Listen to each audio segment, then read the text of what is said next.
यो भन्न सकोस् त ल कुनै पार्टीले मेरो पार्टीको कुनै मान्छेले घुस खाँदैन भन्नु सकोस् त त्यो त 50 वर्ष शासन गर्छ जस्तो लाग्छ। प्रचण्ड चाहिँ त्यस्तै हुनुहुन्छ। उहाँ चाहिँ के प्रधानमन्त्रीको क्यान्डिडेट हुनुहुन्छ। चितवनबाट लड्नु होला या चाहिँ नुवाकोटबाट लड्नु होला, कहाँ जितिन्छ त्यहाँ खोज्दै हुनुहुन्छ उहाँले। अहिले कहाँबाट जितिन्छ भने ठाउँ खोज्दै हुनुहुन्छ, किनभने कहीँ पनि जित्ने ठाउँ छैन। बिना शक्ति ठुला कुरा गरेर पनि केही पनि हुँदैन। कुनै पनि व्यक्तिले सम्पत्तिको लालचमा ललिता निवास बेच्नु पर्दैन, कुनै पनि व्यक्तिले। र अहिले हाम्रो धर्मेन्द्रजीले जुन कुरा अगाडि सार्नु भएको छ त्यसमा प्रतिक्रिया व्यक्त गरौँ।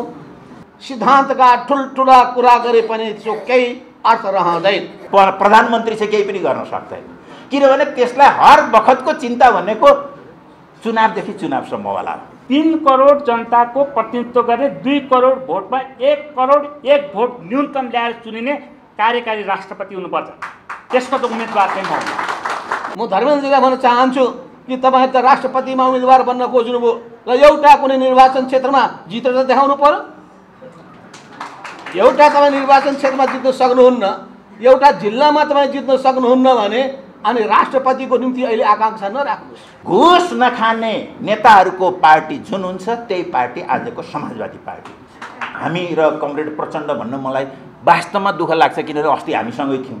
अलिकति सङ्केत गरे भने त्यो क्लास स्ट्रगल चाहिँ माधव नेपालका विरुद्ध, प्रचण्डका विरुद्ध यस्तो पनि क्लास स्ट्रगल हुन्छ। यस्तो तरिकाले चाहिँ के छैन बन्ने हुन्छ, समाज परिवर्तन हुँदैन।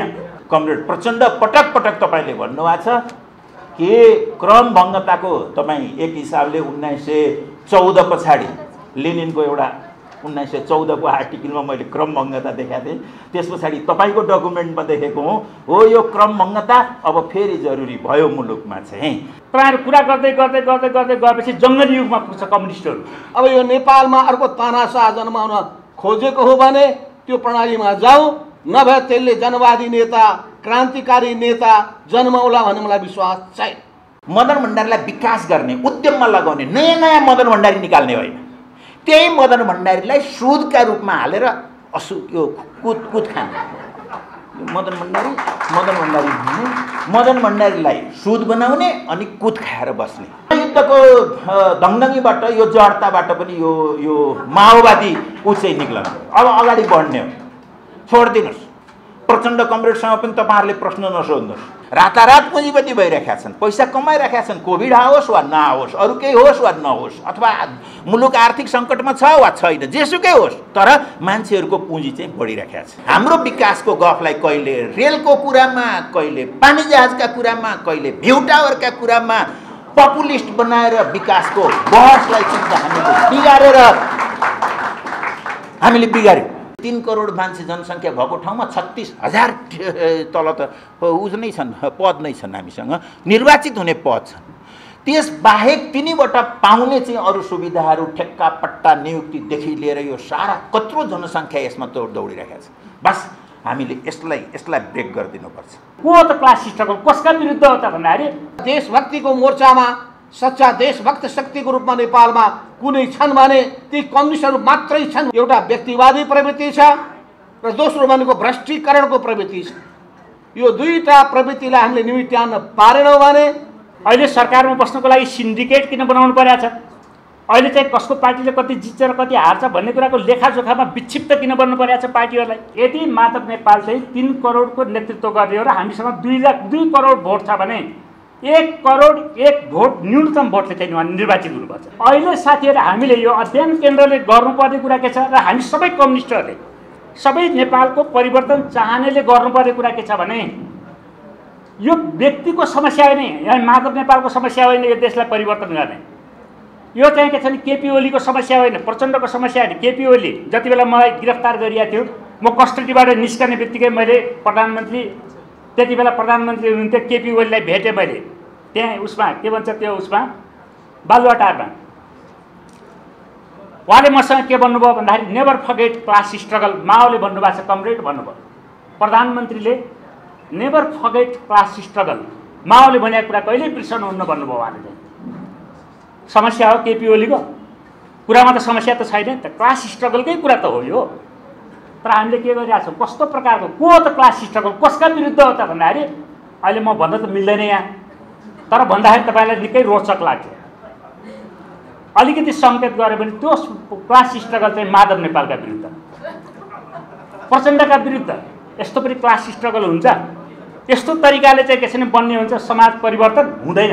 अब हामी यो दैनन्दिन राजनीतिको कुरा हेर्दाखेरि समाजवाद भनेको के हो भन्दाखेरि कसरी आउँछ समाजवाद भन्दाखेरि म मन्त्री भएपछि आउँछ, म प्रधानमन्त्री भएपछि आउँछ, मैले टिकट पाएपछि आउँछ, मैले ठेक्का पाएपछि आउँछ जस्तो न छ। समाजवाद कसरी आउँछ भन्दाखेरि दैनन्दिन राजनीतिको हाम्रो नेताहरूको कुरा हेर्नुभयो भने त्यस्तो लाग्छ।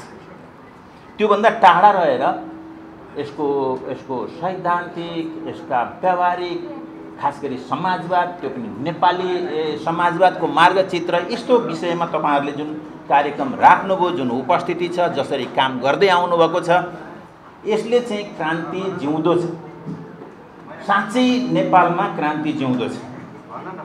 किनभने हामीले प्रधानमन्त्रीहरू बनाएर पनि हेऱ्यौँ, जोइन्ट सरकार बनाएर हेऱ्यौँ, गएको कति वर्ष भयो, करिब अब हाम्रो 30-32 वर्ष हुन थालिसक्यो हामी सरकारमा छौँ। कम्युनिस्ट पार्टी सरकारमा छ, तर पनि छुवाछुत छ, तर पनि भेदभाव छ, तर पनि गरिबी छ, तर पनि महिलादेखि लिएर अनेक जात जाति क्षेत्रका यी तमाम विभेदहरू छन्। यी सारा कुराहरू छन्। यी सबैलाई हेर्दाखेरि वास्तवमा हामीले सरकारमा गएर मात्रै हुँदो रहेनछ।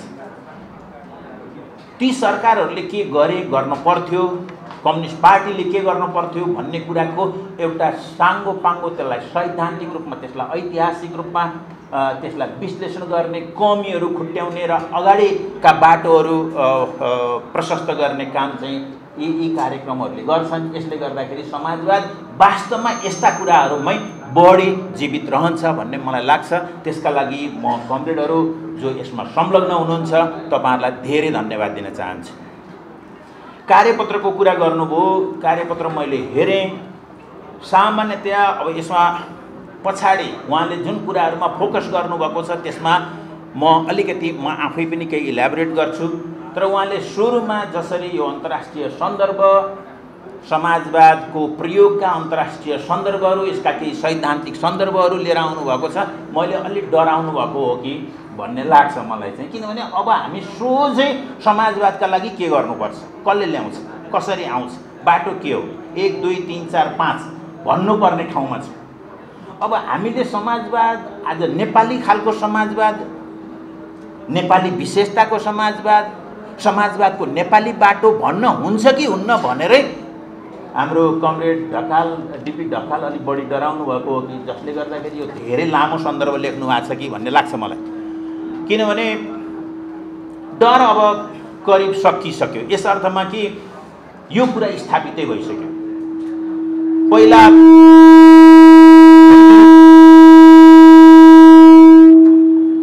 मैले आफ्नै पनि कुरा सम्झिन्छु। नेपाल अब सामन्ती नेपाल होइन। न शास्त्रले न लोकले कसैले पनि पुष्टि गर्दैन कि नेपाल सामन्ती हो भनेर, कसैले पुष्टि गर्दैन। यो पुँजीवादी हो। यस अर्थमा नेपालमा आफ्नो तरिकाले जनवादी क्रान्ति सम्पन्न भयो। जुन नयाँ जनवादी क्रान्ति भन्छौँ, जनताको बहुदलीय जनवादी क्रान्ति भन्छौँ वा पुँजीवादी जनवादी क्रान्ति भन्छौँ, त्यो क्रान्ति पनि सकियो।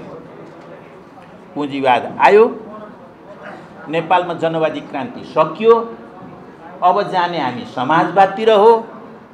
त्यो समाजवाद एकैचोटि आउँदैन।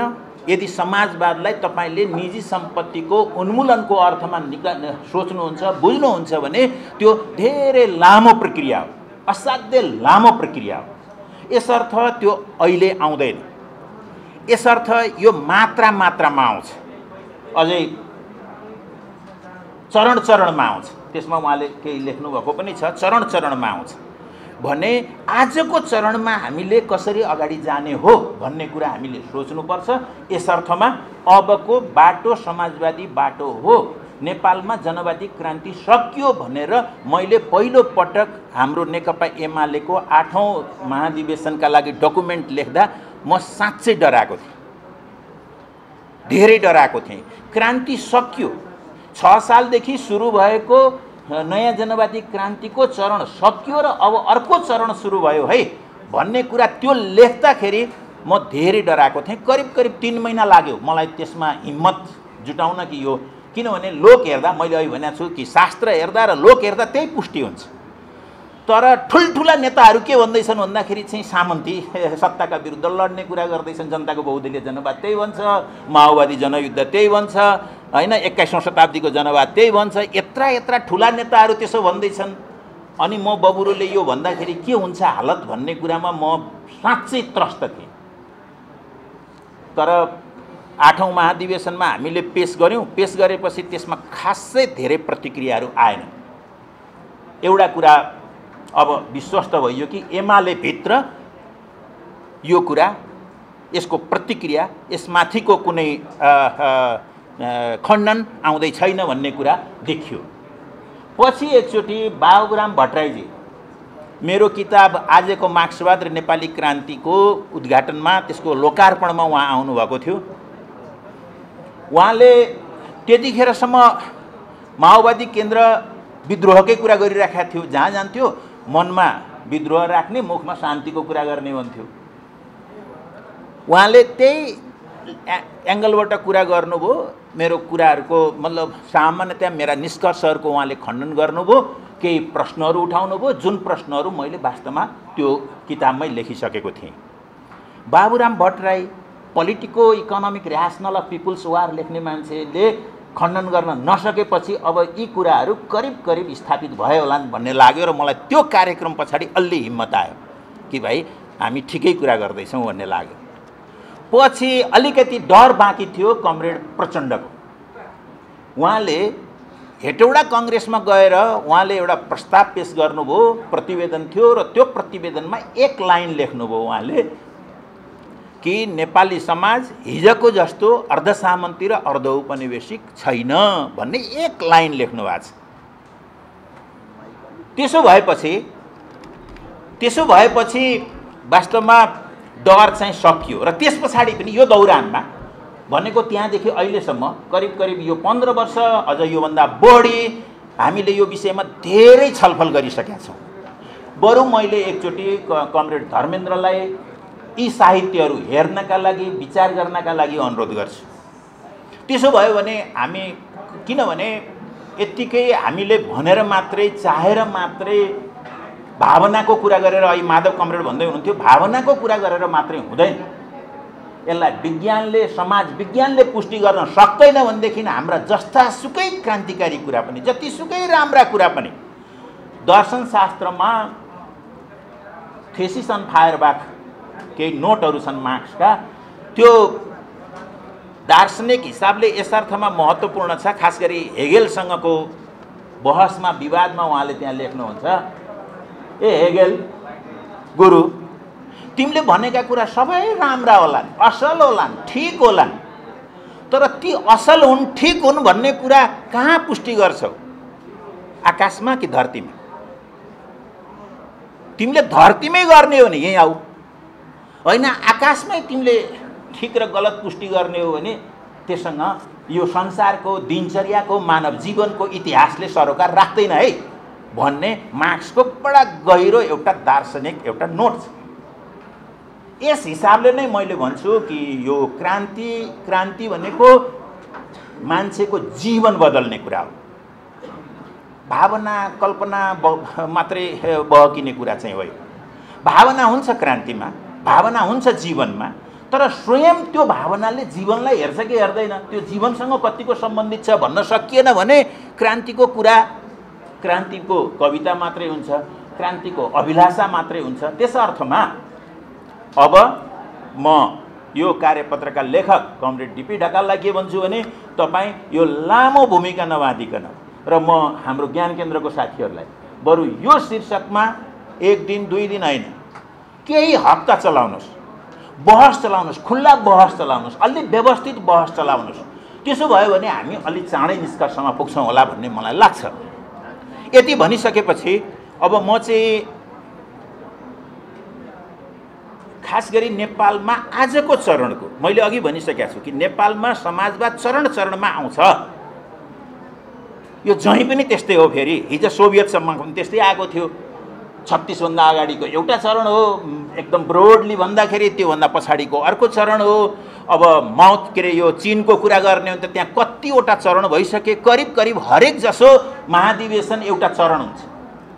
अहिले सी जिनपिङको 2टा शताब्दी योजना, 2 सेन्टेनरिज भन्छन् उनीहरूले चाहिँ, 2टा शताब्दी स्तरका योजना भनेर उनीहरूले 15-15 वर्षका 20 देखि 35 सम्म एउटा र 35 देखि 49-50 सम्मको एउटा भनेर चरण भनेका छन्, जसमा पहिलो 15 वर्षमा हामीले यसलाई मोडरेटली पुरस्परस बनाउँछौँ, यसलाई राम्रो गरी एउटा मध्यम स्तरको समुन्नत चीन बनाउँछौँ र दोस्रो चरणमा हामीले यसलाई हरेक हिसाबले समृद्ध समाजवाद बनाउँछौँ भनेर लागेका छन् र चीनका सम्पूर्ण योजनाहरू त्यस हिसाबले केन्द्रित छन्। यसको अर्थ अबको करिब 28 वर्षपछि उनीहरूको योजना अनुसार चीन समाजवादी बन्छ भन्ने हो। यो चीनको क्रान्ति सम्पन्न भइसकेको, जनवादी क्रान्ति सम्पन्न भइसकेको 100 वर्ष पछाडि मात्रै उनीहरूका समाजवाद आउँदैछ। यो एउटा लामो व्यवहारिक प्रक्रिया हो, यो काल्पनिक कुरा होइन। चीनियाहरूले 49 मा क्रान्ति गरे, करोडौँ हातहरू भन्नुहोस् न, क्रान्ति गर्दा कति थिए? 60-70 करोड यस्तै, 60 वा 70 करोड चाहिँ चिनियाहरू थिए। त्यत्रा चिनियाहरूले त्यत्रो प्रयत्न गर्दाखेरि भन्नु 70 वर्ष करिब लाग्यो। त्यहाँको हरेक चिनियाले भात खान्छ है, हरेक चिनियाले कपडा राम्ररी लाउँछ है, हरेक चिनिया एउटा घरमा बस्छ है भन्ने बनाउनका लागि 70 वर्ष मेहनत गर्नु पर्यो। हामीले त यो विकास भने, प्रगति भने, समाजवाद भने यस्तो सस्तो बनाइदियौँ कि आजै मैले भनेपछि आउँछ, नेताले भाषण गरिदिएपछि आउँछ, एउटा ठुलो नेता आउँछ त्यसले भाषण गरिदिन्छ अथवा केही गर्छ, केही उखरमाउलो गर्छ र त्यसले समाजवाद ल्याउँछ जस्तो यस्ता भ्रममा फसिरहेका छौँ, अहिले पनि फसिरहेका छौँ वास्तवमा। त्यसो गर्दाखेरि चाहिँ हाम्रो मार्क्सवादले, हाम्रो समाजवादले हामीलाई बढीभन्दा बढी व्यवहारिक हाम्रो जीवन, आजको जीवन, आज बाँचेको जीवन, यसलाई छुने गरी हाम्रो समाजवादलाई व्याख्या गर्नुपर्छ भन्ने लाग्छ मलाई चाहिँ। यस हिसाबले भन्दा मेरो के हो त यसको रूपरेखा भन्न सकिन्छ कि सकिँदैन भन्दा म चाहिँ भन्दै आएको छु। त्यसमा कसैले कन्ट्राडिक्ट गर्नु आएको छैन अहिलेसम्म चाहिँ। यो चाहिँ म दाबीसितै भन्छु, मेरो पार्टीमा पनि भनेको छु, बाहिर पनि भनेको छु। दुर्भाग्य के हो भन्दाखेरि यो ठिक हो भन्नेहरू पनि त्यति देखिँदैन, या त समाजवादमा चासो छैन मान्छेहरूलाई चाहिँ, होइन? किनभने मैले अघि भनिसकेँ कि हामीलाई चासो भनेको त दैनन्दिन चुनावको छ। यो बुर्जुवा संसदवादमा फसेपछि त हामीलाई चाहिँ आज जितेपछि के गर्नु पर्यो भन्दाखेरि मैले सधैँ भन्ने गरेको छु, भोलि जित्नु पर्यो, होइन? अनि जितेपछि के गर्ने भन्दाखेरि चाहिँ हारियो भने जित्नै परिहाल्यो, जितेपछि पनि अर्को पटक जित्नु पर्यो। यो गोलचक्करमा फसिया छौँ हामी चाहिँ। यसले गर्दाखेरि यी सबै कुरामा त हामी बेखबरै रहेका छौँ। तर के हुन्थ्यो होला, अस्ति हामीले पार्टी एकता गऱ्यौँ, धेरै ठुलो कुरा हो यो। के अरे प्रचण्ड र केपी ओलीको झगडा परेछ, पार्टी विभाजित भएछ, त्यस पछाडि फेरि अर्को कोर्समा लागेछ। कुरा यति मात्रै छैन, नेपालमा समाजवादको, मार्क्सवादको, विकासको, इतिहासको कुरा गर्ने हो भने त्यो पार्टी एकताले एउटा असाधारण बाटो खोल्या। त्यसले 10 वर्षमा, मैले भन्दै आएको छु, 10 वर्ष, 12 वर्ष हुन सक्ला, 7 वर्ष हुन सक्ला, हामीले धेरै ठुलो सामाजिक, आर्थिक, राजनीतिक फड्को मार्थ्यौँ। त्यो विभाजनले, कम्युनिस्ट पार्टीको विभाजनले, त्यो विभाजनका दौरानमा को पात्रहरू संलग्न भए, ती पात्रहरूले गरेको डरलाग्दो एक खालको प्रतिक्रान्ति भन्छु मैले, त्यो के भयो भन्दा आज त्यो सम्भावना झन्झन पर जाँदैछ। यदि त्यसो भएको भए के हुन्थ्यो? हामी अहिले मैले भने सिद्धान्तको कुरा हामीले भन्यौँ कि नेपाल पुँजीवादी समाज हो, तर यो समाजको, हाम्रो पुँजीको मुख्य चरित्र दलाल पुँजी छ। दलाल पुँजी भने के हो भन्दाखेरि नकमाइकन, उत्पादन नगरिकन बढ्ने पुँजीको चरित्र दलाल पुँजी हो। त्यसको बाहुल्यता छ, अथवा पुँजी बढिरहन्छ तर रोजगारी बढ्दैन, पुँजी बढिरहन्छ तर उद्यम बढ्दैन। उद्यम र रोजगारी नबढेपछि त्यस्तो पुँजी कसरी बढ्छ भन्दा उद्यम बिनाको पुँजी बढ्छ। रातारात पुँजीपति भइरहेका छन्, पैसा कमाइरहेका छन्, कोभिड आओस् वा नआओस्, अरू केही होस् वा नहोस्, अथवा मुलुक आर्थिक सङ्कटमा छ वा छैन, जेसुकै होस्, तर मान्छेहरूको पुँजी चाहिँ बढिरहेका छ। पुँजीपतिहरूको पुँजी चाहिँ बढिरहेको छ। कसरी बढाएको छ भन्दा उनीहरूले उत्पादनशील लगानी नगरिकन अनुत्पादक लगानीबाटै पुँजीपति भइरहेका छन्। मुलुकको न उद्योग छ न रोजगारी छ। यसलाई नफेरिकन तपाईँ यो हामीले अहिले भन्दैछौँ नेकपा एमाले समृद्ध नेपाल के अरे सुखी नेपाली समृद्ध नेपाल भन्दैछौँ। 21औं शताब्दीको के समाजवाद भन्दै हुनुहुन्छ कमरेड प्रचण्डहरूले हैन। अब हाम्रो कमरेडले एकीकृत क्रान्ति के भन्दै हुनुहुन्छ। तपाईँ यो दलाल पुँजीवादसँगको आफ्नो सम्बन्धलाई प्रष्ट नपारेसम्म अगाडि बढ्न सकिँदैन। समाजवादको आजको चुनौती यही हो। आगामी 10 वर्ष 12 वर्षका लागि समाजवादको चुनौती त्यो हुनेछ। एउटा यो चुनौती हो। यो कुरालाई अर्को चुनौती छ। अर्को चुनौती यो बुर्जुवा संसदवाद हो।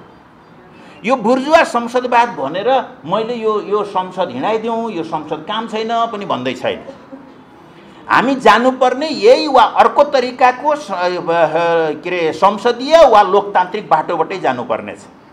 यो बाटोबाट यस्तो बाटोबाट हिँड्नुपर्छ भन्ने कुरा फेरि मार्क्सवाद विपरीत होइन, लेनिनवाद विपरीत होइन। माओ त्से-तुङका कुनै सिद्धान्तले यसको खण्डन गर्दैनन्। माओ त्से-तुङले सबभन्दा राम्रो क्रान्तिका बारेमा एउटा क्रान्ति कसरी गरिन्छ भन्ने बारेमा लेख्नुभएको 1938 को एउटा आर्टिकल हो, युद्ध र रणनीतिका समस्याहरू। त्यसमा धेरै राम्ररी व्याख्या गर्नुभएको छ, धेरै राम्रो गरी। माओ त्से-तुङ त्यो राज्य सत्ताको जन्म बन्दुकको नालबाट हुन्छ भन्ने त्यो एउटा वाक्य छ। त्यो वाक्य चाहिँ जो हाम्रो माओवादी साथीहरूले जनयुद्धमा भयङ्कर लगाउनु भयो, त्यही वाक्य सुनाएर एमालेका धेरै मान्छेहरू चाहिँ माओवादी जोइन गरे। त्यही वाक्य भएकै आर्टिकल हो त्यो आर्टिकल। धेरै प्रश्न के छ भने जहाँ प्रजातन्त्र छ ती ठाउँमा क्रान्तिको बाटो प्रजातान्त्रिक हुन्छ, जहाँ प्रजातन्त्र छैन ती ठाउँमा क्रान्तिको बाटो हिंसात्मक सशस्त्र हुनु बाहेक अर्को उपाय छैन भन्ने माओ त्से-तुङको निष्कर्ष छ। यो माओ त्से-तुङले भने भनेर होइन, फेरि यो कुरालाई राखेर तपाईले संसारका अरू सबै घटनालाई हेर्नुहुन्छ, स्वयं मार्क्सको व्याख्यालाई हेर्नुहुन्छ।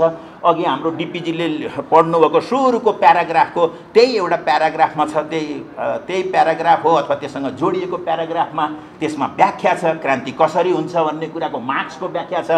लेनिनले करिब 19 देखि 22 सम्म लेख्नुभएका धेरै चिजहरूमा उहरू भेटिन्छ र माओ त्से-तुङले यसलाई अझ राम्रो गरी लेख्नु भएको छ। यस अर्थमा हामीले यो लोकतान्त्रिक तरिकाले नै जाने हो।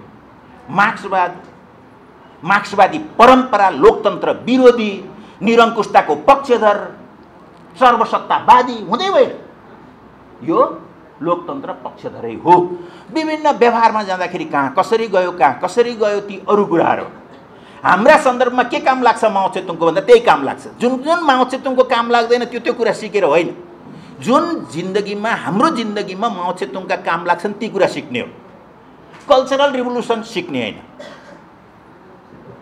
कल्चरल रिभोल्युसनका बेलामा यसै हेर्दाखेरि दुनियाँले के अर्थतन्त्रले, अर्थशास्त्रले, राजनीतिक अर्थशास्त्रले के भन्छ भने यदि पिकमा रहेको यो के अरे कल्चरल रिभोल्युसन सांस्कृतिक क्रान्ति कतिखेरको यो सायद 67 तिरकै सांस्कृतिक क्रान्ति निरन्तर भएको भए चीन एउटै रहँदैन, उतिखेर भत्किसक्थ्यो। ड्याङडङ हुन्थ्यो त्यो गरिबीले, भोकमरीले, सत्यानाशले बर्बाद हुन्थ्यो। त्यो चाहिँ अर्थशास्त्रले त्यही भन्छ, त्यहाँको उत्पादनले त्यही भन्छ, दैनन्दिन भएको उत्पादनले त्यही भन्छ। अनि यस्ता कुराहरूलाई अनदेखा गरेर हामी अगाडि बढ्न सक्दैनौँ। त्यसले गर्दाखेरि म यो सबै भनेर यसको हामीसँग यत्रो विषयमा म आफै पनि गएको केही वर्षदेखि, गएको 15-20 वर्षदेखि यही वरिपरि नै छु। यसले गर्दाखेरि म यसमा सैद्धान्तिक रूपले लामो व्याख्या गर्न चाहन्न।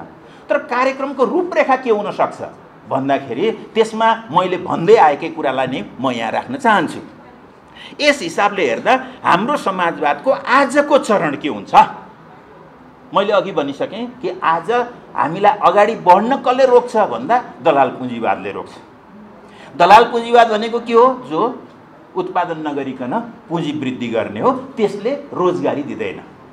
एक लाइनमा भन्ने हो भने म त अझै के भन्न थालेको छु अहिले भन्दाखेरि जुन दिन यो नेपालीका छोरा यो नेपालीका छोरीको अन्तिम किस्ता अन्तिम जहाज त्यो अरब दुनियाँबाट र मलेसियाबाट हाम्रा अन्तिम छोराछोरीहरू हाम्रा अन्तिम कामदार छोराछोरीहरू बोकेर जुन दिन हाम्रो प्लेन यो त्रिभुवन विमानस्थलमा ल्यान्ड गर्छ त्यस दिन क्रान्तिको पहिलो चरण हाम्रो समाजवादी क्रान्तिको पहिलो चरण त्यस दिन पुरा गरिराख्नुहोस्। कहिले हुन्छ भन्दा जुन दिन हाम्रा छोराछोरीको अन्तिम किस्ता जहाज चढेर यहाँ आउँछ र तिनलाई हामीले स्वागत गर्छौँ। हामी हाम्रा यहाँ खान नपाएर लखेटिएर इतिहासले लखेटेका वर्तमानले लखेटेका दलाल पुँजीवादले लखेटेका हाम्रा छोराछोरीको यो अन्तिम किस्ता हो। अब हाम्रो कोही मान्छे यसरी बाध्य भएर यहाँ भित्रबाट देशबाट लखेटिएर अन्त कहीँ छैन हाम्रो मान्छे। तुलनात्मक लाभ हेरेर कहीँ गएका छन् भने हुन सक्छन्, ती अझै धेरै हुनेछन्। त्यतिखेर चाहिँ हाम्रा मान्छेहरू यहाँभन्दा बढी तलब पाइन्छ भनेर, योभन्दा राम्रो जिन्दगी पाइन्छ भनेर, योभन्दा राम्रो हैसियत हुन्छ भनेर, राम्रो अध्ययन गर्नका लागि अझै धेरै विद्यार्थीहरू हाम्रो छोराछोरीहरू होलान्। तर पेट पाल्नका लागि यहाँबाट लखेटिएर काम नपाएर विदेश जाने मान्छेहरूको अन्तिम किस्ता नेपालमा ल्यान्ड गर्दाखेरि त्यो चाहिँ हाम्रो समाजवादी क्रान्तिको त्यो करिब कमरेडलाई स्वागत छ। नेताहरू भनेको सोह्र श्राद्धको पुरोहितहरू जस्तै हुन् भने र आफ्नो कुरा गर्दैछु। र समाजवादको बारेमा रूपरेखाको कुरा यसलाई एक्सप्लेन गर्ने हो, यसलाई व्याख्या गर्ने हो, यसलाई अब कसरी लागू हुन सक्छ भनेर प्रोग्राममा राख्ने हो। यति मात्रै पनि होइन, प्रोग्राममै पनि के हुन सक्छ त भन्दा 1 2 3 4 5 यसको साइन पोस्टहरू के हुन्छन् त? हाम्रो प्रोग्रामको साइन पोस्टहरू के हुन सक्छन् भन्दा पहिलो त कृषि नै हो। कृषिमा अहिले पनि कति छ? करिब 55-60% जनसङ्ख्या कृषिमा अल्झिराखेको छ, जसले नेसनल इकोनोमीमा 23% मात्रै योगदान गरिराखेको छ। यो ठाउँमा हामीले यो श्रमलाई, अनि त्यो कृषिको हालत कस्तो छ भन्दाखेरि सामान्यतया कृषिका नाममा बदमासी गर्ने दलाल पुँजीपतिहरू नै छन् भनेदेखि तिनीहरू केही फाइदामा पनि होलान्, चलेका पनि होलान्। तर जसले सामान्यतया कृषि गरिराखेको छ त्यो कृषिको श्रम उठाउन सक्दैन, कृषिको लगानी उठाउन सक्दैन। वा बहुत मुस्किल छ र बहुत बडा एकदम झन्झटिलो बडा कठिन जिन्दगीमा बाँचिराखेको छ। यत्रो जनसङ्ख्यालाई हामीले कृषिमै थुपारेर समाजवादतिर जान सकिँदैन। यसले गर्दा पहिलो काम हामीले कृषिका क्षेत्रमा क्रान्ति नै हो। हाम्रो अर्थमा कृषिको क्षेत्रमा क्रान्तिको नारा के हुन सक्छ भन्दा मलाई लाग्छ, म आफै कृषि मन्त्री भएर पनि हेरेँ, मैले त्यो खालको प्रोग्राम पनि तयार गरेँ, दुर्भाग्यले त्यो अर्कै भयो। त्यो के हुन सक्छ भन्दा कुनै पनि कृषिमा 8 घण्टा श्रम गर्ने कुनै पनि परिवार, कृषिमा काम गर्ने कुनै पनि परिवार जसले 8 घण्टा काम गर्छ, दैनन्दिन काम गर्छ भने त्यसले आफ्नो खान, लाउन, बस्न, छोराछोरी पढाउन, आवश्यक पर्दाखेरि सानोतिनो औषधि उपचार गर्न सक्ने हैसियत कृषिमा काम गर्ने मान्छेको बनाउनुपर्छ। यो बनाउन सकिन्छ कि सकिँदैन? बनाउन सकिन्छ। बनाउन राज्य नै लाग्नुपर्छ। निजी क्षेत्र भन्दै यो कुरा हुने कुरा होइन, कहीँ भएको छैन। फेरि कहीँ भएको छैन। कृषिको संरक्षण नगरिकन कहीँ पनि कृषि विकास भएको छैन। यसले गर्दा हामी यो कुरामा प्रष्ट हुनुपर्छ र त्यो कार्यक्रम बनाउन सकिन्छ। कृषिमा हामी यसरी जाँदाखेरि मात्रै कृषिको व्यावसायीकरण, कृषिको आधुनिकीकरण, कृषिको यो कमर्सियलाइजेसन, यी सबै कुरा त्यस अन्तर्गत हुने कुराहरू हुन्। पहिलो कृषिमा हामीले ध्यान दिनुपर्छ। दोस्रो उद्योगको क्षेत्रमा उत्पादनमूलक उद्योगहरूलाई हामीले जिम्मा लिन्छौँ र दुनियाँलाई भनिदिनुपर्छ हाम्रो राष्ट्रिय पुँजीपति हो। ती राष्ट्रिय पुँजीपति हुन् जसले त्यहाँ लगानी गर्छन्, जसले रोजगारी सिर्जना गर्छन्, जसले मुलुकको वैभव बढाउँछन्, तिनीहरूलाई हामीले भनिदिनुपर्छ उत्पादनमूलक कुनै पनि उद्योग राज्यका कारणले, राज्यका नीतिका कारणले, राज्यको संरक्षण नपाएर बर्बाद हुँदैन, उद्यम मर्दैन। किनभने एउटा उद्यम मर्ने भनेको बहुत ठुलो कुरा हो, त्यसले रोजगारी मार्छ। त्यो रोजगारी मर्दाखेरि धेरै कुरा यसको चेन इफेक्ट हुन्छ, धेरै कुरा मर्छ। यसले गर्दाखेरि उत्पादनमूलक उद्योगको हामीले सुरक्षा गर्छौँ भनेर हामीले आफ्नो कार्यक्रम उद्योगका सन्दर्भमा सुरु गर्नुपर्छ। त्यसलाई हेरेर हाम्रो पर्यटन र ऊर्जालाई हामीले व्यवस्थित गरेर जानुपर्छ। यी तीनटा कुराहरू हुन्। चौथो कुरा भनेको अनिवार्य गुणस्तरीय शिक्षामा सबैको पहुँचलाई हामीले ग्यारेन्टी गर्नुपर्छ। यो काम गर्न हामीलाई 10 वर्ष जति लाग्छ। आजको भोलि एउटा प्रधानमन्त्रीले स्टेटमेन्ट जारी गरिदिएर हामीले घोषणापत्र चुनावमा घोषणापत्र लेखेर यो चाहिँ सम्भव छैन। एउटा यो सम्पूर्ण सत्ता राज्य समाज पार्टी सबै लागेर जाने हो भनेदेखि हामीले त्यो गर्न सकिन्छ। हामीले अहिले नै निजी शिक्षाको उन्मूलन गर्न सकिँदैन, तर निजी स्तरको सबै सुविधाहरू सार्वजनिक स्कुललाई पुर्याउने कुरा मात्रै हुनसक्छ यो 10 वर्षमा। यो पनि बेकार कुरा हो कि आज हामीले फ्री गरिदिन्छौँ सबै निजीलाई हटाइदिन्छौँ भनेर भन्ने कुरा ढाँट्ने कुरा हो। यो रियलिटी के हो भने सम्पूर्ण शक्तिका साथ एउटा क्रान्तिकारी स्थिर सरकार भयो भने हामी 10 वर्षमा हामी निजी र सार्वजनिकको शिक्षाको स्तरलाई एकै खालको बनाउन सक्छौँ। यो पहिलो चरणको कामको कुरा गर्दैछु मैले चाहिँ। स्वास्थ्यमा पनि गुणस्तरीय शिक्षामा स्वास्थ्यमा हामीले त्यसै गरी राज्यले जिम्मा लिन्छ।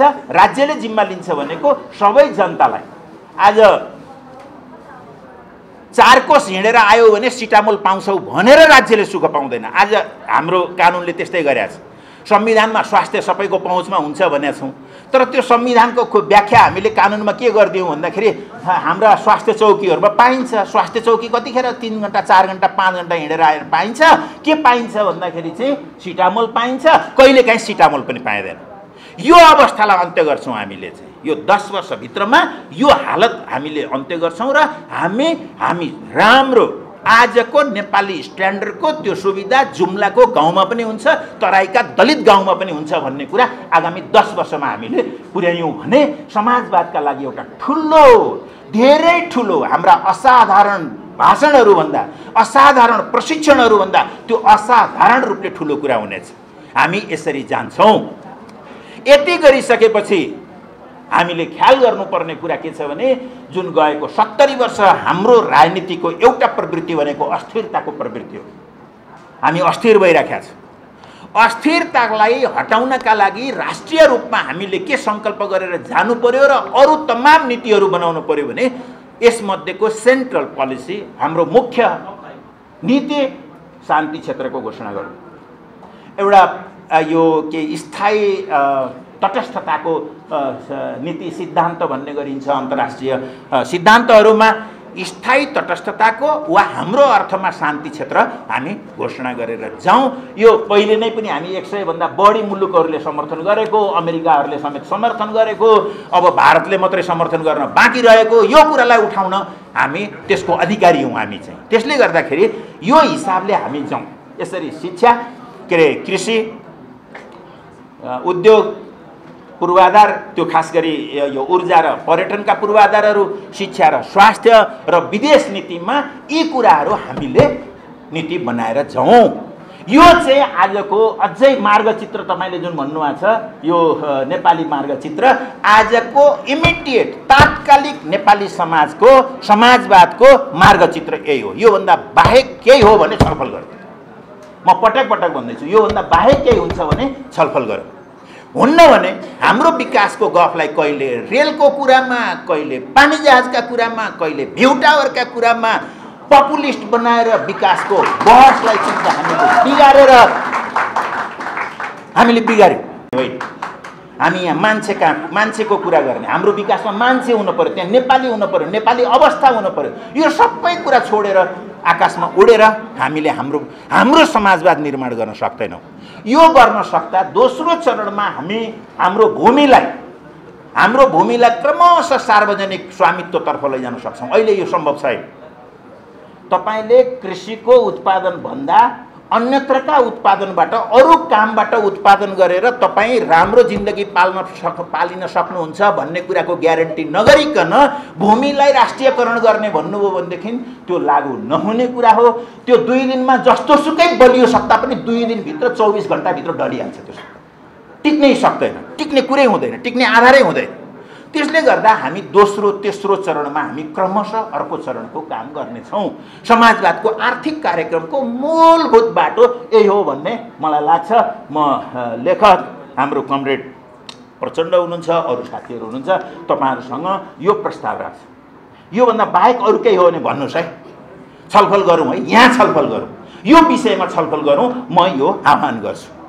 हामीलाई गाह्रो छैन, हामी अहिलेका पार्टीहरूलाई यो कार्यक्रम बनाऊ भन्यो भनेदेखि त्यसमा गाह्रो छैन। तर कसले गर्छ यो काम भन्ने कुरा चाहिँ हामीलाई गाह्रो कुरा हो। यो खुट्याउन चाहिँ हामीलाई गाह्रो कुरा छ। कसले गर्छ यो काम? किन गर्नका लागि, त्यस्तो केही हुनका लागि त त्यसको पात्र चाहिएला, त्यसको कर्ता चाहिएला। कर्ता को? व्यक्ति हुन्छ, यो मुख्य सचिव हुन्छ, कर्मचारीहरू हुन्छन्, विदेशी सहयोग हुन्छ, कन्सल्टेन्सी हुन्छ, वा के हुन्छ त्यसको चाहिँ ऊ चाहिँ के हो? त्यो बाटो के हो भन्दा त्यो बाटो पार्टी हो। पार्टीलाई मिनिमाइज गरेर अहिले कस्तो गराउँदैछौँ हामीले हाम्रो सङ्गठन भनेको? यो खास गरी मैले यो बुर्जुवा संसदवादको कुरा गर्दै थिएँ। यो बुर्जुवा संसदवादले के गरिदिन्छ भन्दाखेरि चाहिँ मान्छेलाई यस्तो एउटा रणभुल्लमा, यो ट्रायल एन्ड इररको एउटा यस्तो रणभुल्लमा यसले चिम्टा हालिदिन्छ कि त्यो मान्छे केही गर्नै सक्दैन।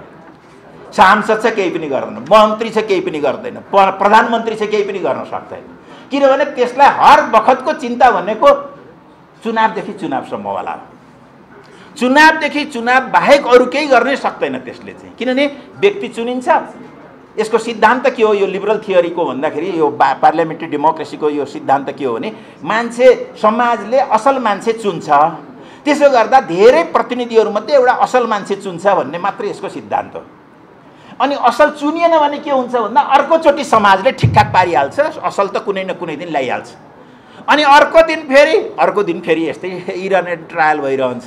सधैँभरि इरर एन्ड ट्रायल, यो निरन्तर यस्तै ट्रायल एन्ड इरर चलिरहने यो अनन्त प्रक्रियामा यो बुर्जुवा संसदवादले मान्छेलाई हुल्दिन्छ। त्यस पछाडि चाहिँ एकचोटि सांसद भयो, सांसद भएपछि चाहिँ अनि अर्को पटकको सांसद हुनु पऱ्यो। फेरि अर्को पटकको सांसद हुनु पैसा कमाउनु पऱ्यो। सांसद हौ, पैसा कमाऊ, अर्कोचोटिको सांसद हौ। त्यसपछि के गर्ने भन्दाखेरि फेरि पैसा कमाऊ, अर्को पटक सांसद हौ। जीवनभर पैसा कमाऊ, अर्को पटकको सांसद हौ, अर्को पटक। यो बुर्जुवा डेमोक्रेसीको अथवा यो बुर्जुवा पार्लियामेन्टरिजमको, बुर्जुवा संसदवादको क्यारेक्टर हो। यो how much land does a man need भन्ने एउटा कथा छ उसको, हाम्रो साथी टोल्स्टयको। यो हामी सांसद कस्ता हौँ भन्दाखेरि त्यसमा एउटा पाहोम भन्ने पात्र छ। हामी पार्टीका नेता चाहिँ त्यो पाहोम भन्ने पात्र जस्तै भयो। त्यहाँ के छ भन्दाखेरि त्यसलाई के भनिएको हुन्छ भने त दिनभरिमा सूर्य उदयदेखि अस्तसम्म दगुरेर जति फेरो मार्न सक्छस् त्यो सबै तेरो हुन्छ भन्दिया हुन्छ। अन्तिम घडीसम्म पनि धेरै दौड्यो भनेदेखि, धेरै फेरो मार्यो भनेदेखि त ठुलो जमिनदार हुन सकिन्थ्यो। त्यसले गर्दा दौड्छ दिनभरि दौडेर ठिक्क साँझ आँगनमा पुग्दाखेरि पछारिएर मर्छ बिचरा चाहिँ। क्रान्तिलाई यो बुर्जुवा संसदवादले पाहोम जस्तै बनाइदिन्छ। हामी पाहोम हो। यो कार्यक्रम बिनाका उहरू पाहोम जस्तै दौड्या छ, फुर्सद पनि छैन। हामीलाई त्यस्तो बनाइदिन्छ यसले चाहिँ। यसबाट कसरी निकाल्ने हो भन्दा यसबाट निक्लने तरिका भनेको अहिले मैले भनिसकेँ, एउटा त स्पष्ट कार्यक्रम चाहियो। धेरै आफूले अहिले 10 वर्षमा के गर्नुहुन्छ भन्ने कुराको तपाईँसँग कार्यक्रम चाहियो। दोस्रो, यो अलिकति सुन्दाखेरि अलि शब्दमा अलिकति हार्स लाग्छ, अलि चर्को लाग्छ। घुस नखाने नेताहरूको पार्टी जुन हुन्छ त्यही पार्टी आजको समाजवादी पार्टी हुन्छ। किनभने आज कति 36,000 जति त सिटै छन् हामीसँग। सारा मान्छे 3 करोड मान्छे जनसङ्ख्या भएको ठाउँमा 36,000 तल त उस नै छन्, पद नै छन् हामीसँग, निर्वाचित हुने पद छन्।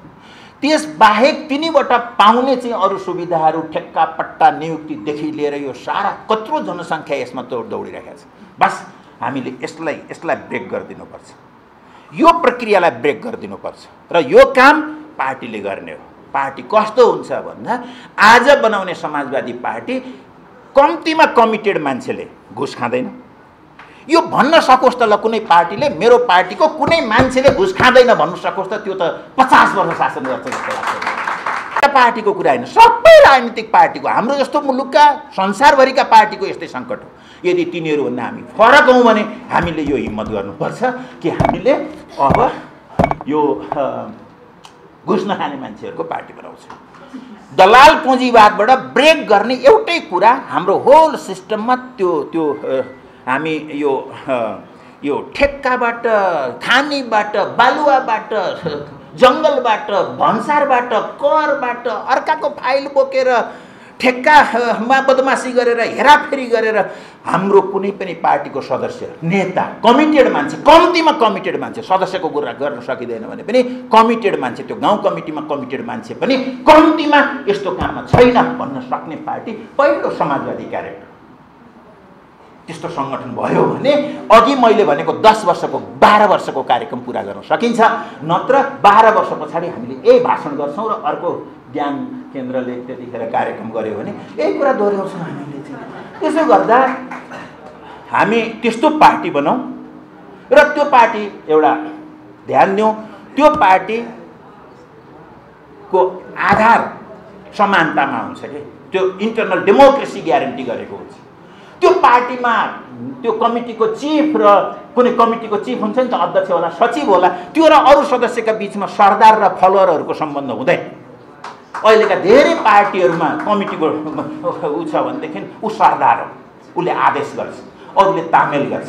यस्तो पार्टी त्यो कम्युनिस्ट पार्टी के कुनै डेमोक्रेटिक, कुनै सुधारवादी बुर्जुवा राम्रो कुनै पार्टी होइन। त्यसले गर्दा हामी आर्थिक रूपमा मैले भने कि अन्तिम किस्ता छोराछोरीहरूको त्यो निक्लने जहिले आउँछ त्यो हाम्रो क्रान्तिको पहिलो चरणको समापन हुनेछ।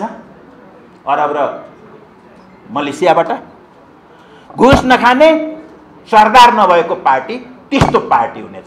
यो दुईटा भयो भने 10 देखि 12 वर्षमा यो मुलुक आफैले कमाएर खाने हुन्छ। अहिलेको व्यापार घाटा, यो शोधान्तर घाटादेखि लिएर यी सारा कुराहरू सकिन्छन्, किनभने यतिका मान्छेले जागिर पाइसक्दाखेरि त्यो अन्तिम मान्छे यहाँ आउँछ भन्नुको अर्थ यी सबैले जागिर पाउनेछ, आफ्नो कमाई खानेछन् र उत्पादक पुँजीको विकास हुनेछ, राष्ट्रिय पुँजीको विकास हुनेछ, समाजवादको तयारी हुनेछ। हाम्रो बाटो यही हो। अब अन्तिममा मैले 2-3वटा कुरा भन्छु। यसका लागि हामी जडताबाट निक्लौँ। जडता सङ्ख्याको हिसाबले हामीमै बढ्ता छ। अब अहिले हुन त फेरि यो भन्न पनि मलाई राम्रो त लाग्दैन वास्तवमा, हामी र कमरेड प्रचण्ड भन्न मलाई वास्तवमा दुःख लाग्छ, किनभने अस्ति हामीसँगै थियौँ। केले यो भयो, यो मैले भने यो एउटा भयङ्कर ठुलो योगिन ऐतिहासिक गद्दारीवाद छ यहाँ। त्यसको बारेमा त छलफल हुँदै जाला, कसरी कहिले हामी फेला पार्छौँ त्यसलाई चाहिँ, कहिले तोक्न सक्छौँ, कहिले कठघरामा उभ्याउन सक्ला यो आन्दोलनले, त्यसको बारेमा त हामीले कुरा गर्नै बाँकी छ। अब यता नेकपा एमाले भनिएको उसमा पनि एउटा ठुलो जडता छ। जडता के छ भने कमरेड मदन भण्डारीले सबै थोक गरिसक्नुभयो, अब हामीले अरू केही गर्नै पर्दैन। सिद्धान्तको, कार्यक्रमको, नीतिको, विचारको, सङ्गठनको सबै उहाँले गरिदिनु भयो। यो जडता छ। यो किन भएको छ भन्दाखेरि मदन भण्डारीलाई विकास गर्ने कुरा हामीले छोडिसकेका छौँ। मदन भण्डारीलाई विकास गर्ने, उद्यममा लगाउने, नयाँ नयाँ मदन भण्डारी निकाल्ने होइन, त्यही मदन भण्डारीलाई सुदका रूपमा हालेर यो कुद खाने। मदन भण्डारीलाई सुद बनाउने अनि कुद खाएर बस्ने। सिद्धान्त, विचार, चिन्तन केही पनि छैन। सबै सङ्गठन भित्र चाहिँ त भयङ्कर निरङ्कुशता हुँदाखेरि पनि मदन भण्डारीले गर्यो। जता फर्के पनि मदन भण्डारीले, हामी मदन भण्डारीको लेभल लगाइदिन्छौँ, केही भयो भने सक्यो। यो जडताबाट नेकपा एमाले निक्लन पर्यो। युद्धको दङदङीबाट, यो जडताबाट पनि यो माओवादी ऊ चाहिँ निक्लन अब अगाडि बढ्ने हो। छोडिदिनुहोस्, प्रचण्ड कमरेडसँग पनि तपाईँहरूले प्रश्न नसोध्नुहोस्। हिजो यस्तो भएको थियो, त आज किन यस्तो भइस, हिजोको कुरा हो त्यो। अब सक्यो त्यसलाई चाहिँ। अब अगाडि बढौँ, अब ठिकसित बढौँ। हिजोको कुरा हिसाब किताब इतिहासले सबै कुरा गर्दैन, व्यक्तिको इतिहासले राख्न पनि सक्दैन। फेरि कसैको राखेको छ, लेनिनको राख्यो, मार्क्सको राख्यो, सबै हिसाब किताब राखेको छ, हाम्रो पनि राख्दै। अब अगाडि जाने हो, भएको कुरालाई राम्रो बनाउने हो भन्ने हिसाबले हामीले अगाडि जाउँ। यसो भयो भने हाम्रो किरण कमरेड अघि कता जानुभयो, हाम्रो comrade Dharmendra comrade, Biplav comrade हामी सबै एकै ठाउँमा जुट्ने एउटा राम्रो आधार तयार हुन्छ भन्ने मलाई लाग्छ कमरेडहरू। र म अन्तिममा यति मात्रै भन्छु कि हामीले एउटा ठुलो, धेरै ठुलो ऐतिहासिक अवसर हामीले गुमायौँ। त्यो गुमाएको कारणले कमरेड प्रचण्डले कहिलेकाहीँ भन्नुहुन्छ, म खास कुरा भन्दैछु ध्यान दिनुहोस् भन्नुहुन्छ के उहाँले। म पनि कमरेडहरूलाई भन्छु खास कुरा भन्दैछु। म हाम्रो सङ्कट पञ्चायत व्यवस्था वैदेशिक सहयोग आड भरोसामा धेरै जसो टिकेको र नयाँ जिन्दगीलाई त्यसले राम्ररी सम्बोधन गर्न नसकेको कारणले गर्दाखेरि त्यसमा करिब करिब 38-40 सालदेखि सङ्कटहरू देखा पर्दै गए। 42तिर अझै देखा पर्दै गए। हामीले आन्दोलन गऱ्यौँ, तर त्यसको आर्थिक ग्राउन्ड के थियो भने पञ्चायत व्यवस्था आर्थिक रूपले नै चौपट हुँदै थियो। त्यो 40 सालदेखि नै चौपट हुँदै थियो र जसको परिणाम पञ्चायतको अन्त्य भएर गयो। 54-55 सालदेखि सत्तामा सङ्कट देखिसकेका थियो। त्यतिखेर म बिचमा एकचोटि सांसद थिएँ। त्यतिखेर राजाले आज लिन्छ भोलि लिन्छ। अझै एकचोटि त के भएको थियो भन्दाखेरि चाहिँ मन्त्रीहरू चाहिँ क्याबिनेटमा गए, छलफल गरे। अनि गिरिजा प्रसादको भ्रमण थियो जापान, जाने कि नजाने भनेर छलफल गरे। होइन, जापानबाट फर्किनुभन्दा अगाडि नै राजाले लिइदिन्छ कि लिइसक्छ कि सत्ता भन्ने कुरा यो 54-55 को कुरा हो। राधाकृष्ण मैनालीले क्याबिनेटबाट फर्केर त्यहाँ भएको छलफल मलाई बताउनु भएको थियो।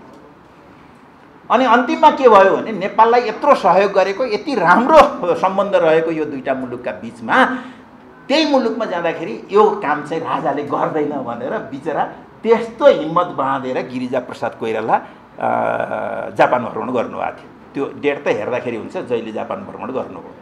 सङ्कट, सत्ताको सङ्कट, त्यो सङ्कट बढ्दै बढ्दै बढ्दै गएर राजतन्त्र त्यसले खाइदियो। त्यो सङ्कटले खायो। पहिलोले पञ्चायत खायो, दोस्रोले त्यो खायो। 68मा जब संविधान सभा विघटन भयो त्यस पछाडि एउटा अस्थिरता कहीँ देखिँदै थियो, आउनेवाला थियो। किनभने हाम्रो अर्थतन्त्र त उयो पहिलेदेखिकै त्यो चाहिँ भूकम्प आएपछि यो अझ बढ्नेवाला थियो र त्यसले त्यो धेरै ठुलो विस्फोटक हुनेवाला थियो। हाम्रो नेताहरू धेरै बाठो हुनुभयो, चलाक हुनुभयो अथवा समझदार हुनुभयो कि त्यो सारा सेन्टिमेन्टलाई अब संविधान बनाउने भन्नेतिर लिएर जानुभयो र त्यो सङ्कट टर्यो वास्तवमा। अस्ति संसद विघटन भएपछि नेपालको राजनीतिमा कमरेड प्रचण्डलाई मैले खास कुरा यो सुनिदिनुहोस् है भन्न खोजेको, यो एउटा सुरु भएको छ है। राजनीतिप्रति वितृष्णा, सत्ताका प्रति वितृष्णा, राज्यका प्रतिको घृणा, यो सानै चुने कुरा छैन। यो 2-4वटा स्वतन्त्र आए मात्रै नभन्नुहोस्। स्वयं राजनीतिक पार्टीहरूमा जुन उकुस मुकुस आज चाहिँ जुन छ, यो कुरालाई नजरअन्दाज कसैले नगरौँ। म आगामी यो 3-4 वर्षभित्रमा एउटा ठुलो उथलपुथल देख्छु यो क्षितिजमा। त्यसले कम्तीमा आजको राजनीतिको यो नीतिहीनता, विचारहीनता, मन परितन्त्र कम्तीमा यति चाहिँ लैजान्छ। त्यो चाहिँ राम्रै हुनेछ। तर राजनीतिले त्योभन्दा धेरै कुरा हामीले यदि त्यो गर्न सकेनौँ भने धेरै कुरा यसको मूल्य हामीसँग लिन्छ है राजनीतिले। आज बाँचेका, हामी राजनीति गरेका, सत्तामा रहेकाहरूले यसको जवाफ दिनुपर्नेछ। हामीसँग राजनीतिले बहुत ठुलो मूल्य लिँदैछ। कमरेड प्रचण्ड र अरू नेताहरू हामी सबै यसलाई कसरी रोक्ने हो? यदि हामीले त्यो एकता नभत्काएको भए संसद विघटन गरेर यो दुनियाँका अगाडि यो बेइज्जती भन्नुहोस् एक हिसाबले इतिहासको बेइज्जती नगरेको भए यस्ता सङ्कट थाम्ने नेपाली राज्य, नेपाली राजनीति बनेको थियो, नेपाली अर्थतन्त्र बन्दै थियो, त्यो प्रक्रियामा थियो। यो चुनाव भन्दै अगाडि हामीले वाम मोर्चा बनाउन सक्नु पर्थ्यो। दुर्भाग्य हो, ठुलो दुर्भाग्य हो। मैले पटक पटक भनेको छु, पहिलो ठुलो पार्टी कम्युनिस्ट, दोस्रो तेस्रो ठुलो पार्टी कम्युनिस्ट, पाँचौँ कम्युनिस्ट, सातौँ कम्युनिस्ट, आठौँ कम्युनिस्ट, सबै कम्युनिस्ट। आज हालत के भइरहेको छ? कारण धेरै छ। बाहिरबाट हेर्दाखेरि त मान्छेले के देख्ने भयो भने समाजवाद ल्याउन के गर्नु पर्दो रहेछ भने भएकै संसद विघटन गर्नु पर्दो रहेछ, पार्टी फुटाउनु पर्दो रहेछ। बाहिर बसेकाले इन्डिपेन्डेन्टली कम्युनिस्टहरूले के भन्छन् भने समाजवाद ल्याउने भन्छन्। समाजवाद ल्याउने के गर्दैछन् भनेर हेर्ने हो भने त अनि कम्युनिस्ट के अरे समाजवाद ल्याउने के गर्नुपर्छ भन्दा भएकै पार्टी फुटाइदिनुपर्छ, संसद भवन तोड्नुपर्छ, यो सारा बेइज्जती गर्नुपर्छ। कमरेड प्रचण्ड पटक पटक तपाईँले भन्नुभएको छ कि क्रमभङ्गताको तपाईँ एक हिसाबले 1914 पछाडि लेनिनको एउटा 1914 को आर्टिकलमा मैले क्रमभङ्गता देखाएको थिएँ, त्यस पछाडि तपाईँको डकुमेन्टमा देखेको हो यो क्रमभङ्गता अब फेरि जरुरी भयो मुलुकमा चाहिँ। यो कम्युनिस्ट पार्टीको आन्दोलनको हिसाबले, किनभने हामीसँग फेरि निराशा मात्रै छैन। एक लाइन है प्लिज, मैले लामो बोल्ने, कमरेड नआउने भएर मैले लामो बोलेको फेरि मैले त हामीसँग निराशा मात्रै छैन, भयङ्कर ठुलो कुरा छ। अहिलेको संविधानको कुरा गर्ने हो भने यो कम्युनिस्टहरूको हो। काङ्ग्रेसले गरेको के हो भन्दा 7 सालमा उसले क्रान्तिको एक्लै लिड गर्यो, 16 सालमा त्यसले वीरता उन्मूलन गर्यो, जमिनदारी होइन वीरता उन्मूलन गर्यो। 46-47 सालमा आन्दोलनको सहभागी भयो। नेपाली काङ्ग्रेसले एउटा बुर्जुवा शक्ति भनेर हामीले जसलाई भन्छौँ, यसको विश्लेषण हुन बाँकी होला, त्यसले गरेको यही हो। नत्र भने अहिलेको संविधानको गणतन्त्र, समावेशिता, त्यसका मौलिक अधिकारहरू यी सबै कम्युनिस्ट पार्टीका ओहरू हुन्। हिजो कम्युनिस्ट पार्टीलाई राष्ट्रिय पार्टी बनाउने, अरूले पनि नहेप्ने पार्टी बनाउने काम हामीले हिजो मदन भण्डारीकै पालामा चाहिँ नेकपा एमाले गरेका। हामीले अर्को एउटा राज्यलाई अलि बढी जनताका प्रति जवाबदेही बनाउनका लागि 100 रुपियाँ 3 लाख रुपियाँ केही कामहरू हामीले गऱ्यौँ, जसले कम्युनिस्ट पार्टीको नाम यसरी स्थापित गरिदियो, जसमाथि जनयुद्धले आज फर्केर हेर्दा, यद्यपि जनयुद्धको सिद्धान्तप्रति म आलोचक थिएँ, मैले किताब लेखेको छु, ती विचारहरूप्रति म अहिले पनि उत्तिकै प्रतिबद्ध छु भन्नुहोस्, तर परिणामका हिसाबले भन्ने हो भने यो गणतन्त्र, समावेशिता, ती ऊहरू, त्यसमा चाहिँ जसरी हिजो सामाजिक सुरक्षाका लागि नेकपा एमाले आफ्नो छाप लगाउँछ ती कुराहरूमा, यो छाप तपाईँकै हो, यो माओवादीकै हो, प्रमुख छाप तपाईँकै हुन्छ। यस अर्थमा मैले अहिले भन्दैछु कि कमरेडहरू, आजको कम्युनिस्ट आन्दोलन यो ठाउँमा आइपुगेको छ कि अब हामी सिद्धान्तको हिसाबले पनि फरक छैनौँ। केही दुर्घटनाहरू भए, यो दुर्घटनालाई यो चुनावले मुलुकको समस्या समाधान गर्दैन। Comrade Prachanda, comrade Madhav Kumar Nepal, comrade Oli, तपाईँहरूले अब योभन्दा अलि फरक रूपले भोलि पनि आउने पुस्ताको समाजवाद जिउँदो राखिदिनका लागि तपाईँहरूबाट धेरै कुरा मुलुकले आशा गरेको छ। धन्यवाद। लालकुमार बुझाइको समस्या होइन मैले भन्न खोजेको कुरा, यो केपी ओलीको समस्या पनि होइन, माधव नेपालको समस्या होइन, प्रचण्डको समस्या होइन, नारायणमान विचुच्छेको समस्या होइन, तमाम मोहन विक्रमको समस्या पनि होइन। यहाँ समस्या नेपालको रेभोल्युसनरी पोलिटिकल लाइन के हो, त्यसको समस्या हो। त्यसो गर्दाखेरि नेपालको तपाईँको चाहिँ के छ भने नेपालको पोलिटिकल लाइनको कुरा गर्नुभयो भने तपाईँले कसरी परिवर्तन गर्ने, र ठिक छ आर्थिक विकास त गरौँला हामीले। आर्थिक विकास भने तपाईँलाई म भन्छु, आर्थिक विकासको कहिल्यै लिमिटेसन हुँदैन। आर्थिक विकासको कुरा गर्नुभयो, मान्छेका चाहनाको कुरा गर्नुभयो, मान्छेको इच्छाको, मान्छेको क्षमताको प्रयोगको कुरा एङ्गल्सले त्यसै भन्नुभएको थिएन नि। यदि हामीले मजदुर वर्गलाई स्वतन्त्र गऱ्यौँ भने त्यसले संसारमा यति ठुलो यति मिराकल गर्न सक्छ कि हामीले चाहिँ त्यसको कल्पना पनि गर्न सक्दैनौँ। सायद तपाईँ सबैले पढ्नु भएको छ एङ्गल्सको एक ठाउँमा भनाइ छ, मान्छे चाहिँ उसका फेटर एन्ड सिकल के अरे स्याकल्सहरू जब हामी तोड्न सक्छौँ, जति बेला तोडेर फाल्न सक्छौँ, त्यति बेला उसले यो दुनियाँमा यति ठुला ठुला मिराकल गर्न सक्छ। अहिले तपाईँ हेर्नुहुन्छ चन्द्रमामा मान्छे जाने भनेको कुरा सामान्य कुरा हो, एङ्गल्सको टाइममा थिएन त्यो चन्द्रमामा जाने कुरा। मङ्गल ग्रहबाट माटो उठाएर ल्याउने कुरा चाहिँ सामान्य कुरा हो। चिनको चाहिँ के छ मजदुरहरूले माटो उठाएर चाहिँ के छ चिन के अरे मङ्गलबाट लिएर आइरहेछन्। प्रोक्सिमा सेन्चुरीको कुरा गर्छन् मान्छेहरू, डिबेटको कुरा गर्नुहुन्छ भने अन्तर्राष्ट्रिय डिबेटमा अहिले मान्छे अजम्मरी हुने कुरा गरिरहेछन्। मान्छेहरूले अजम्मरी हुने, देउता हुने, शान्ति ब्लिस भन्छ त्यसलाई, त्यो शान्ति भन्दा पनि अझ धेरै परको कुरा हो। ब्लिस भनेको परमानन्द भन्छ त्यसलाई। यस्तो चाहना गर्ने मान्छेको चाहना हुन्छ त्यो। यो चाहनाको कुनै लिमिटेसन हुँदैन। हाम्रो कस्तो समाजवाद हुन्छ, तपाईँहरू कुरा गर्दै गर्दै गर्दै गर्दै गएपछि जङ्गली युगमा पुग्छ कम्युनिस्टहरू। यस्तो कुरा हुँदैन। कुरा के हुन्छ भने मान्छे चाहिँ स्वतन्त्रतापूर्वक आफ्नो क्षमतालाई प्रयोग गर्ने ठाउँमा भयो भने त्यसले दुनियाँमा चमत्कार गर्छ। त्यो चाहिँ मङ्गल ग्रहमा पनि पुग्छ, त्यो चाहिँ प्रोक्सिमस सेन्चुरीमा पनि पुग्छ, त्यो चन्द्रमामा पनि पुग्छ, माटो पनि ल्याउँछ, भोलि सुन पनि ल्याउला, भोलि गएर चाहिँ एकछिन चाँदी पनि लिएर आउला, युरेनियम पाइन्छ होला, के पाइन्छ चाहिँ त्यो पनि लिएर आउला मान्छेको आफ्नो सम्पन्नताको लागि। यो कुरा चाहिँ सामान्य कुरा हो। मेजर कुरा के हो भने पोलिटिकल कस्तो प्रकारको चाहिँ राज्य व्यवस्था कस्तो हुन्छ, तपाईँसँग राज्य व्यवस्था कस्तो हुन्छ र त्यो राज्य व्यवस्था कसरी ल्याउनुहुन्छ, त्यो कुरा चाहिँ त्यसरी प्राइमेरी कुरा हो। अहिले तपाईँ हेर्नुभयो भने नेपालको कम्युनिस्ट आन्दोलनमा मैले भने कार्यदिशा बनेन। किन बनेन कार्यदिशा भन्दाखेरि नेपालको कम्युनिस्ट आन्दोलनमा 2006 सालमा कम्युनिस्ट पार्टी स्थापना भएपछि म यसको बारेमा लामो छलफल गर्दा धेरै समय जान्छ, म छोटो छोटोमा भन्छु। 2006 सालमा कम्युनिस्ट स्थापना भएपछि 52 सालमा आएपछि मात्रै एकैचोटि 52 सालमा आएर सत्ता केन्द्रित सङ्घर्ष चाहिँ त्यति बेला मात्रै बन्यो नेपाल कम्युनिस्ट पार्टी माओवादीको नेतृत्वमा। त्योभन्दा पहिले विश्वेश्वर प्रसाद कोइरालाको नेतृत्वमा 3 सालमा पार्टी बनेपछि सत्ता केन्द्रित सङ्घर्ष भयो नेपाली काङ्ग्रेसको नेतृत्वमा। 46 सालमा एकैचोटि 46 सालमा काङ्ग्रेस पनि मिसगाइडेड हुँदै आयो। 46 सालमा एकैचोटि 46 सालमा आएपछि काङ्ग्रेसले सत्ता केन्द्रित सङ्घर्ष बनायो। त्यति बेलाको वाम मोर्चा हाम्रो माधवजीहरू हुनुहुन्थ्यो त्यसमा।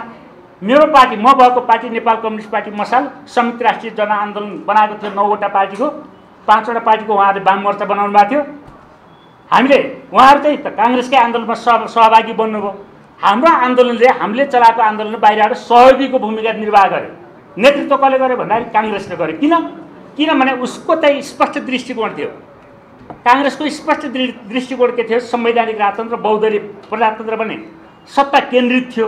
हाम्रो चाहिँ कसैको नयाँ जनवाद, कसैको कसैको उपयोग, कसैको के भन्ने पुरै मिसगाइडेड प्रकारको थियो त्यति बेला। यसलाई गम्भीरताका साथ मूल्याङ्कन गर्न जरुरी छ। यो मूल्याङ्कन गर्नुभयो भने त्यो पाठ सिकेर त्यो ठाउँबाट हामी अगाडि बढ्नुपर्छ। अहिले त्यसो गर्दाखेरि हाम्रो आन्दोलन कहाँ जानुपर्छ? सत्ता केन्द्रित हुनुपर्छ। कम्युनिस्टहरूको आन्दोलन सत्ता केन्द्रित, सरकार केन्द्रित होइन। तपाईँ सरकारमा जानुभयो भने त सत्ताको भित्रको सरकार र सत्ता भने फरक चिज हुन्। अहिले किन मान्छे चाहिँ विक्षिप्त बन्नु परेको छ? अहिले सरकारमा बस्नको लागि सिन्डिकेट किन बनाउनु परेको छ? अहिले चाहिँ कसको पार्टीले कति जित्छ र कति हार्छ भन्ने कुराको लेखाजोखामा विक्षिप्त किन बन्नु परेको छ पार्टीहरूलाई? किन भन्दाखेरि यहाँ चाहिँ सत्ताको कुरा छैन, सत्ता अर्कैको हातमा छ। सरकार आफ्नो बनाउनु परेको छ। सत्ता दलाल पुँजीपति वर्गको छ, एकाधिकार पुँजीपतिको सत्ता छ, प्रतिक्रियावादीहरूको सत्ता छ जो अनसिन छ, हाम्रो आँखाभन्दा टाढा छ, बादलभन्दा पर छ, बियोन्ड हराइजन। सत्ता कहाँ छ? Beyond horizon. कहाँबाट सञ्चालित छ? वासिङटनबाट सञ्चालित छ, लन्डनबाट सञ्चालित छ, बेजिङबाट सञ्चालित होला, टोकियोबाट सञ्चालित होला, कहाँबाट छ थाहै छैन मान्छेलाई। अनसिन ह्यान्ड्स, यस्तो प्रकारको सत्ता छ। अनि त्यसमा सरकार बनाउँदाखेरि तलमाथि परिहाल्छ। त्यसपछि यसको विकल्प के हो त भन्ने प्रश्न आउँछ। अब हाम्रो पार्टी नेपाल कम्युनिस्ट पार्टी बहुमत बनाएपछि मैले आफैले बनाएको दस्तावेज र हाम्रो पार्टीको केन्द्रीय समितिले छलफल गरेको, भेलाले छलफल गरेको दस्तावेज म तपाईँलाई त्यति कुरा भन्छु, तपाईँहरू सहमत हुनुहोला नहुनुहोला, मेरो आग्रह तपाईँहरू अध्ययन गर्नुहोस् भन्ने हो। अहिले हामीलाई चाहिएको के छ भन्दाखेरि दीर्घकालिक हिसाबले जबसम्म तपाईँ पुँजीवादको अन्त्य गर्न सक्नुहुन्न देशभित्र, अर्थात् हामी सक्दैनौँ, जबसम्म हामीले सक्दैनौँ, अर्थात् तपाईँ हामी मिलेर पुँजीवादको अन्त्य गर्न सक्दैनौँ, तबसम्म त्यो देश स्वाधीन हुन सक्दैन, त्यहाँ समाजवाद हुन सक्दैन। त्यहाँको अर्थ प्रणाली पनि तपाईँले भने जस्तो पनि हुँदैन। अर्थ प्रणाली तपाईँले भने जस्तो स्वतन्त्र तरिकाले विकास गर्न पनि छ। अब स्वतन्त्र तरिकाले जान्छ, जस्तो लिबरलिजम अहिले चाहिँ जुन प्रकारको ग्लोबलाइज लिबरलिजम जुन प्रकारको चलाएको छ त्यहाँ पनि स्वतन्त्र छ। तर के को निम्ति स्वतन्त्र छ भन्दाखेरि जसरी बोकाको गर्दन काटेर रगत पिउनको लागि कुनै एउटा चाहिँ धामी बस्ने गर्छ नि मान्छेहरू, धामी स्वतन्त्र हुन्छ। तपाईँ बोकाको गर्दन काट्नुभयो, दसैँमा काट्नुभयो भने थालमा थाप्ने कि रगत कराईमा थाप्ने कि तपाईँको चाहिँ जबकामा थाप्ने कुरामा तपाईँ स्वतन्त्र हुनुहुन्छ। दसैँमा चाहिँ बोका काट्नुभयो भने त्यस्तै पुँजीवाद अहिले चाहिँ के कुरामा स्वतन्त्र छ? लिबरल क्यापिटलिजम भन्दाखेरि नेपाली जनतालाई कसरी चुस्ने, कसरी उत्पीडन नपारे भन्ने कुरा स्वतन्त्र छ, कसरी विकास गर्ने त्यसमा पनि स्वतन्त्र छ। तर तपाईँ चाहिँ के छ भने नेपालको सम्पत्तिलाई कसरी वृद्धि गर्ने, नेपालको जीवनलाई रूपान्तरित गर्ने, विश्वमा चाहिँ प्रतिष्ठा कसरी बनाउने भन्ने कुरामा तपाईँ स्वतन्त्र हुनुहुन्न। अहिले हामी कोही पनि स्वतन्त्र छैनौँ। यसको चाहिँ तात्विक रूपमा चाहिँ फरक छ त्यहाँनिर। त्यसो गर्दाखेरि अहिले के जरुरी छ गर्नुपर्ने? अहिले जरुरी के छ भन्दाखेरि दीर्घकालिक रूपमा चाहिँ हामीले चाहिँ लङ टर्ममा अर्थात् हाम्रो चाहिँ सङ्घर्ष गर्दै जाने क्रममा पुँजीवादको अन्त्य गर्न जरुरी छ। किन पुँजीवादको अन्त्य गर्न जरुरी छ भन्दाखेरि सामन्तवाद भए पनि, फासीवाद भए पनि, जुनसुकै प्रकारका एलियनवादहरू भए पनि त्यो पुँजीवादले पैदा गरेका चिजहरू, जस्तो अफ्रिकामा जहाँ चाहिँ सामन्तवाद छ, जहाँ चाहिँ के छ तपाईँको विभिन्न प्रकारका प्रवृत्तिहरू छन्, त्यो के हो? त्यो पुँजीवादले पैदा गरेका चिज हुन्। जब as long as you don't eradicate capitalism you can never be free. तपाईँको चाहिँ के छ त्यो हुन्छ यसमा। त्यस कारणले पुँजीवाद चाहिँ के छ अन्ततः नाश गर्नुपर्ने जरुरी हुन्छ। फाइनल क्लास पुँजीवाद हो कि फाइनल क्लास चाहिँ के छ पोलिटेरियनिजम हो, सर्वहारा हो। अब त्यसो भएपछि अहिले लङ टर्ममा त्यो तत्काल के गर्ने त भन्ने प्रश्न आउँछ। तत्काल गर्ने कुरा चाहिँ हामीले भनेको कुरा के छ भन्दाखेरि अहिले यो राजनैतिक प्रणालीको अन्त्य गर्न जरुरी छ। म तपाईँहरूले भन्छु, तपाईँले भेरी अनेस्टली यो पत्रकार साथीहरू हुनुहुन्छ, यहाँ चाहिँ माधव नेपालजी हुनुहुन्छ, राजनीतिक साथीहरू हुनुहुन्छ, यहाँ त अझ चाहिँ शेरबहादुर देउवा पनि आउनु पर्थ्यो मैले भनेको कुरा सुन्नको निम्ति। यहाँ चाहिँ के छ नि अरू पनि आउनु पर्थ्यो, प्रचण्डजी आइपुग्नु भएकै छैन। अहिले त तपाईँको राजनीतिक स्थिरता चाहिएको छ नेपालमा, कमसेकम न्यूनतम राजनीतिक स्थिरता चाहिएको छ। अस्थिरता किन हुन्छ यो देशमा? अस्थिरता किन हुन्छ? केपी ओली कतिजनाको मतबाट चुनिनु भएको प्रधानमन्त्री हुँदाखेरि, अथवा शेरबहादुर देउवाजी कतिवटा मतबाट चुनिनु भएको? मलाई लाग्छ मुस्किलले 25,000 भोटले चुनिनु भएको शेरबहादुर। अलिक एक्जिजरेसन होला यसमा, बढाइ चढाइ, किनभने मलाई ठ्याक्कै तथ्य त थाहा भएन अहिले। एउटा कुनाबाट डडेलधुराको एउटा कुनाबाट 25-30,000 बढीभन्दा बढी 1 लाख भोटले चुनिनु भएको, 3 करोडको नेतृत्व गर्न सक्नुहुन्छ उहाँले प्रधानमन्त्रीको हैसियतले। सम्भव छ त्यो कुरा चाहिँ डेमोक्रेसी हुन्छ? नेभर क्यान बी डेमोक्रेसी, कहिले पनि डेमोक्रेसी हुन सक्दैन यो कुरा। केपी ओली कतिवटा मतले चुनिनु भयो? उहाँ चाहिँ मुस्किलले 2 लाख भोटले चुनिनु भएको होला। 2 लाख भोटले चुनिएको मान्छेले 3 करोड जनताको गर्न सक्छ? हाम्रो प्रधानमन्त्रीको क्यान्डिडेट हुनुहुन्छ माधव नेपालजी, भोलि चाहिँ उहाँ क्यान्डिडेट हुनुहुन्छ। उहाँ चाहिँ भोलि प्रधानमन्त्री, म पनि क्यान्डिडेटै होला। म यो प्रवेश गरेँ भनेदेखि मैले उहाँलाई मात्रै भने होइन, मैले यो व्यङ्ग्य पनि होइन, यो मैले सिरियस कुरा गरेको छु। यहाँ यो कुनै व्यङ्ग्य गरे होइन, मैले सिरियस कुरा गरेको छु। कसैसँग लक्ष्य गरेको छैन। यदि मैले चाहिँ यहाँ अरू साथीहरू भएको भए उहाँहरूकै बारेमा भन्थेँ धेरै। यदि म चाहिँ पार्लियामेन्ट्री सिस्टमभित्र भएको भए म यो देशको प्रधानमन्त्रीको क्यान्डिडेट हो, तर म डिक्लेयर गर्दैछु अहिले मेरो क्यान्डिडेटसी चाहिँ एकछिनपछि। त्यसो भएपछि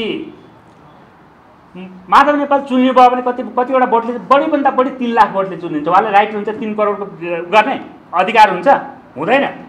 त्यसो गर्दाखेरि यदि माधव नेपाल चाहिँ 3 करोडको नेतृत्व गर्ने हो र हामीसँग 2 करोड भोट छ भने 1 करोड 1 भोट न्यूनतम भोटले चाहिँ उहाँ निर्वाचित हुनुपर्छ। 1 करोड 1 भोट भयो भने के हुन्छ भने कमसेकम बहुमत भोट हुन्छ। त्यो भयो भने उहाँलाई राइट हुन्छ। प्रचण्ड चाहिँ त्यस्तै हुनुहुन्छ। उहाँ चाहिँ प्रधानमन्त्रीको क्यान्डिडेट हुनुहुन्छ अहिले। उहाँ चाहिँ के छ भने चितवनबाट लड्नु होला या चाहिँ नुवाकोटबाट लड्नु होला, कहाँ जितिन्छ त्यहाँ खोज्दै हुनुहुन्छ उहाँले अहिले। कहाँबाट जितिन्छ भने ठाउँ खोज्दै हुनुहुन्छ, किनभने कहीँ पनि जित्ने ठाउँ छैन। अहिले कहाँ जित्ने, घर त यहाँ छ तर मान्छे कहाँको भन्ने छ। प्रधानमन्त्री पनि भइसक्नु भएको छ, जित्ने ठाउँ छैन। केपीलाई त्यही समस्या छ। उहाँले त बनाइराख्नु भएको छ। उहाँले चाहिँ भयभरको पैसा लगानी गरेर टावर बनाएर के गरेर मान्छे किनेर सारा गरेर एउटा सामान्य 1.5 लाख भोट आउने चाहिँ बनाउनु भएको छ। उहाँले चुनिनु पनि होला, शेरबहादुरजी पनि चुनिनु होला, तर त्यो भोटले चाहिँ के छ नैतिक रूपले चाहिँ के छ शासन गर्न मिल्दैन। त्यसो भए नैतिक रूपले शासन गर्नको लागि अहिले तत्काल के हुनु पर्यो भन्दाखेरि 3 करोड जनताको प्रतिनिधित्व गर्ने 2 करोड भोटमा 1 करोड 1 भोट न्यूनतम ल्याएर चुनिने कार्यकारी राष्ट्रपति हुनुपर्छ। त्यसको त उम्मेदवार चाहिँ मैले चाहिँ घोषणा गर्न खोजेको कुरा चाहिँ यहाँ हो। यदि त्यसको चाहिँ प्रतिस्पर्धा गर्ने भने त्यसको उम्मेदवार म हो, म पनि हो, म मात्रै होइन म पनि हो। अब यहाँ कुरा आउँछ, यदि यसो भयो भने के हुन्छ? मैले नारा दिएको छु, हाम्रो पार्टीले नारा के बृहत कम्युनिस्ट एकताको नारा दिएको छ। तपाईँहरूले चाहिँ एकता राख्नु जरुरी छ, सबै पत्रकार साथीहरूले, सबै मित्रहरूले। बृहत कम्युनिस्ट एकता भनेको के हो? हामीले गर्न खोजेको बृहत कम्युनिस्ट एकता भनेको नेपालमा अहिलेसम्म सबै कम्युनिस्टको नाममा जाने भोटहरूलाई एउटै डालोमा हाल्नुभयो भने, एउटै बास्केटमा हाल्नुभयो भने 65 देखि 70% भोट हुन्छ। हामी सबै कम्युनिस्टहरूको एउटा साझा नारा माधव नेपालले बनाउँ त, कतिवटा भोट जान्छ त्यहाँ? 65-70% भोट त्यसैमा जान्छ, अनि जित्दैन माधव नेपालले। त्यही कुरा चाहिँ प्रचण्डलाई गरौँ, अथवा हामी सल्लाह गरौँ, कम्युनिस्ट जति सल्लाह गरौँ, त्यही कुरा केपी ओलीलाई गरौँ, त्यही कुरा मलाई गर्नुहोस् नि त तपाईँहरूले। मैले पनि जित्छु, तपाईँहरूभन्दा राम्रो भोट ल्याएर जित्छु मैले यो देशमा। यो गरौँ, पहिलो कुरा यो गरौँ। यो संसदीय चुनाव होइन, संसदीय अहिले हाम्रो पार्टीले भनेको छ संसदीय चुनावलाई अवज्ञा गर्ने भनेको छौँ हामीले पहिलेको जस्तो बहिष्कार पनि होइन। हामी जनतालाई भन्छौँ यसमा कामै छैन, तपाईँ भोट हाल्नुहोस् नहाल्नुहोस्, तपाईँ बहिष्कार गरे पनि काम छैन, भोट हालेर पनि काम छैन, तर त्यसको अवज्ञा गर्नुहोस् र नयाँ बाटो पहिलाउनको लागि आन्दोलनमा आउनुहोस् भनेको छौँ हामीले चाहिँ। त्यसको बारेमा म पछि भन्दैछु। त्यसो भएपछि हामीले पनि यसलाई सुधार्नुपर्ने जरुरी छ। पहिलो कुरा इमिडिएट कुरा अहिले गर्ने कुरा गर्नु पर्यो। राष्ट्रपति जननिर्वाचित राष्ट्रपति प्रणालीमा चाहिँ जाउँ, नम्बर 1। नम्बर 2 हामीले भनेको कुरा के छ भने प्रतिनिधि सभाबाट मन्त्री हुनु हुँदैन, प्रधानमन्त्री हुनु हुँदैन। यदि प्रतिनिधि सभाबाट मन्त्री प्रधानमन्त्री नहुने मात्रै बनाउनु भयो भने चुनाव चाहिँ के छ भने यति महँगो बन्दैन। अहिले जति बजारमा आलुको मूल्य महँगो बढेको छ त्यत्तिकै चुनाव पनि महँगो भएको छ। तपाईँले किन्नै नसक्ने हुनु भएको छ। आलुको मूल्य र चुनावको चाहिँ मूल्य उस्तै भएको छ, एकदम किन्न नसक्ने, खरिद गर्न नसक्ने भएको छ। तपाईँहरू आफै हैरान हुनु भएको छ।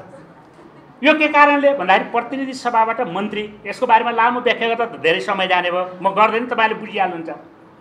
यो कुरा कुनै नयाँ कुरा हो त? यो होइन, मैले भने नयाँ कुरा होइन। यो तपाईँको अमेरिकामा देख्न सक्नुहुन्छ, तपाईँको चाहिँ फ्रान्समा देख्न सक्नुहुन्छ, रुसमा देख्न सक्नुहुन्छ, चीनमा देख्नु, कुनै नयाँ होइन। तेस्रो कुरा मैले हामीले हाम्रो पार्टीले र मैले भनेको कुरा के छ भन्नुहुन्छ भने न्यायाधीश न्यायपालिका चाहिँ सेटिङ र ब्रिफकेसबाट न्यायपालिका बन्नु हुँदैन, जनताको मतबाट न्यायपालिका बन्नुपर्छ। 50+1 भोट ल्याएर न्यायपालिका बन्नुपर्छ। न्यायपालिकाको हालत तपाईँ हेर्नुहोस् त, अहिले बदनाम यहाँ चाहिँ कान्तिपुर पल्टाएर हेऱ्यो भने कसैले कसैका मुख हेर्न सकिने स्थिति छैन। अहिले लज्जित हुनुपर्छ हामीलाई। हो, आरोप लगाउन सकिन्छ, एकले अर्कालाई भन्न सकिन्छ, सारा कुराहरू छन् त्यसमा। तर न्यायपालिका जनताले निर्वाचित गरेको न्यायपालिका हुनुपर्छ। क्यान्डिडेट त्यहीँबाट होलान्, तर सक्षम क्यान्डिडेट जनताबाट चाहिँ मत लिएर चाहिँ के छ भने प्रधान न्यायाधीश हुने व्यवस्था हुनुपर्छ। त्यसले के गर्छ भने न्याय प्रणालीलाई जनमुखी बनाइदिन्छ। न्याय प्रणालीलाई जनमुखी, राष्ट्रमुखी, देशमुखी बनाइदिन्छ। न्याय प्रणालीलाई पैसामुखी, व्यक्तिमुखी, सरकारमुखी, सत्तामुखी बनाउँदैन त्यो स्थितिमा। 3टा कुरा त्यो भयो। चौथो कुरा हामीले के बनाएको छौँ भन्दाखेरि तपाईँको यो त सुपर स्ट्रक्चर भन्छ मार्क्सिस्ट टर्मिनोलोजीमा। मार्क्सिस्ट तपाईँको चाहिँ के छ भने जार्गन भनेर भन्ने पनि गरेका छन्। त्यसमा इकोनोमिक बेसमा पनि चेन्ज आउन जरुरी छ। इकोनोमिक बेसमा चेन्ज आएन भने सुपर स्ट्रक्चरले मात्रै चाहिँ के छ भने केही हुँदैन। त्यस्तो भए त श्रीलङ्कामा राष्ट्रपति छ, त्यहाँ त काठ पल्टेर भागेर हिँड्नु पर्यो। के कारणले? किनभने इकोनोमिक बेस चाहिँ के छ राम्रो हुनु पर्यो। इकोनोमिक बेस राम्रो हुनको लागि पहिलो कुरा लेनिनले रुसमा पिस एन्ड ब्रेड भने जस्तै, यो मैले त्यहाँ कपी गरेको कुरा होइन, यो चाहिँ नेपालको अब्जेक्टिभ रियालिटी र साइन्टिफिक सोल्युसनको रूपमा चाहिँ अगाडि सारेको विषय हो। त्यो भनेको के भने हरेक व्यक्ति जन्मजात जमिनको मालिक हुने संवैधानिक व्यवस्था हुनुपर्छ। हरेक व्यक्ति, म त दोहोऱ्याउँछु यसलाई, हरेक व्यक्ति जन्मने बित्तिकै गर्भमा रहने बित्तिकै कुनै महिलाको कुनै पुरुषको सहमतिमा गर्भमा रहने बित्तिकै अथवा असहमति सहमति जेसुकै होस्, गर्भमा रहने बित्तिकै त्यो जमिनको मालिक हुने संवैधानिक व्यवस्था हुनुपर्छ। त्यसो भए पनि के हुन्छ भने कुनै पनि व्यक्तिले सम्पत्तिको लालचमा ललिता निवास बेच्नु पर्दैन। कुनै पनि व्यक्तिले, मन्त्रीले पनि, प्रधानमन्त्रीले पनि, माननीयले पनि, कसैले पनि सम्पत्ति ललिता निवास बेच्नु पर्दैन। बेच्नु पर्यो सम्पत्तिको लोभले। जब तपाईँ जन्मने बित्तिकै जमिनको मालिक भएर आउनुहुन्छ र तपाईँको तपाईँले जन्माउने बच्चा पनि जमिनकै मालिक बनेर राज्यबाट आउँछ भने ललिता निवास किन बेच्नु पर्यो? पर्दैन। त्यसकारणले यहाँ समय त धेरै, यहाँ गर्नुपर्ने विषय त धेरै नै थियो, तर संक्षेपमा गर्दा पनि समय त गयो। म तपाईँको यो मार्क्सवादी अध्ययन केन्द्रका कमरेडहरूलाई मेरो आग्रह छ, तपाईँहरू सबै बुद्धिजीवी मार्क्सवादी सबैलाई मेरो आग्रह छ, पहिलो कुरा के हो भने पुँजीवादको अन्त्य, नेभर फर्गेट क्लास स्ट्रगलमा फेरि तपाईँको चाहिँ के छ भने केपी ओलीलाई म चाहिँ यहाँ तपाईँको अगाडि सबैभन्दा विद्वानको रूपमा प्रस्तुत गर्न चाहन्छु, किनभने उहाँले चाहिँ सही कुरा गर्नुभएको त्यति बेला। केपी ओलीले नेभर फर्गेट क्लास स्ट्रगल कसले भनेको? माओले भनेको कुरा। जोसुकै होस् उहाँको दुश्मनहरू अहिले क्लास स्ट्रगलमा चाहिँ क्लास एनेमी जोसुकै होस्, यो कुरा त्यसपछि त्यसले के गर्नु पर्यो? पुँजीवादको अन्त्य गर्नु पर्यो, तत्कालको निम्ति राजनीतिक स्थिरताको निम्ति सङ्घर्ष गर्नु पर्यो। यो हाम्रो पार्टीको नीति हो। यदि त्यो प्रकारको हुने भयो भने म तपाईँहरूको अगाडि डिक्लेयर गर्न चाहन्छु, म यो देशको राष्ट्रपतिको क्यान्डिडेट पनि हो। भले हामी चाहिँ एकछिन सहमति गरेर एउटा बनाउला भयो। यति भन्दै म तपाईँहरूको अगाडि बिदा हुन चाहन्छु। हार्दिक क्रान्तिकारी। र अहिले हाम्रो धर्मेन्द्रजीले जुन कुरा अगाडि सार्नु भएको छ त्यसमा प्रतिक्रिया व्यक्त गरौँ कि कार्यपत्रमा प्रतिक्रिया व्यक्त गरौँ, म बडो अन्यहरू मान्छु। त यी कुनै कुरामा प्रतिक्रिया व्यक्त गर्नुभन्दा पहिले म आयोजकहरूप्रति मेरो आलोचना राख्न चाहन्छु। तपाईँहरू समाजवादको ठुल्ठुला कुरा गर्नुहुन्छ, टाइम म्यानेजमेन्ट गर्न सक्नुहुन्न भने यो समाजवादको गफ धेरै गर्ने कुराको कुनै अर्थ छैन। मैले देखेको छु ठुल्ठुला कार्यक्रमहरूमा प्रमुख अतिथि आइरहेका हुन्छन्, कार्यक्रम चलिरहेको हुन्छ। विशिष्ट अतिथि आइरहेका हुन्छन्, कार्यक्रम चलिरहेको हुन्छ। त्यसो हुनाले कार्यक्रम तपाईँले समयमा सुरु गर्ने, दिइएको समयभित्र मान्छेलाई बोल्नका लागि नियन्त्रण गर्ने अनि समयमा कार्यक्रम सम्पन्न गर्ने बानी बसाल्नु पर्यो।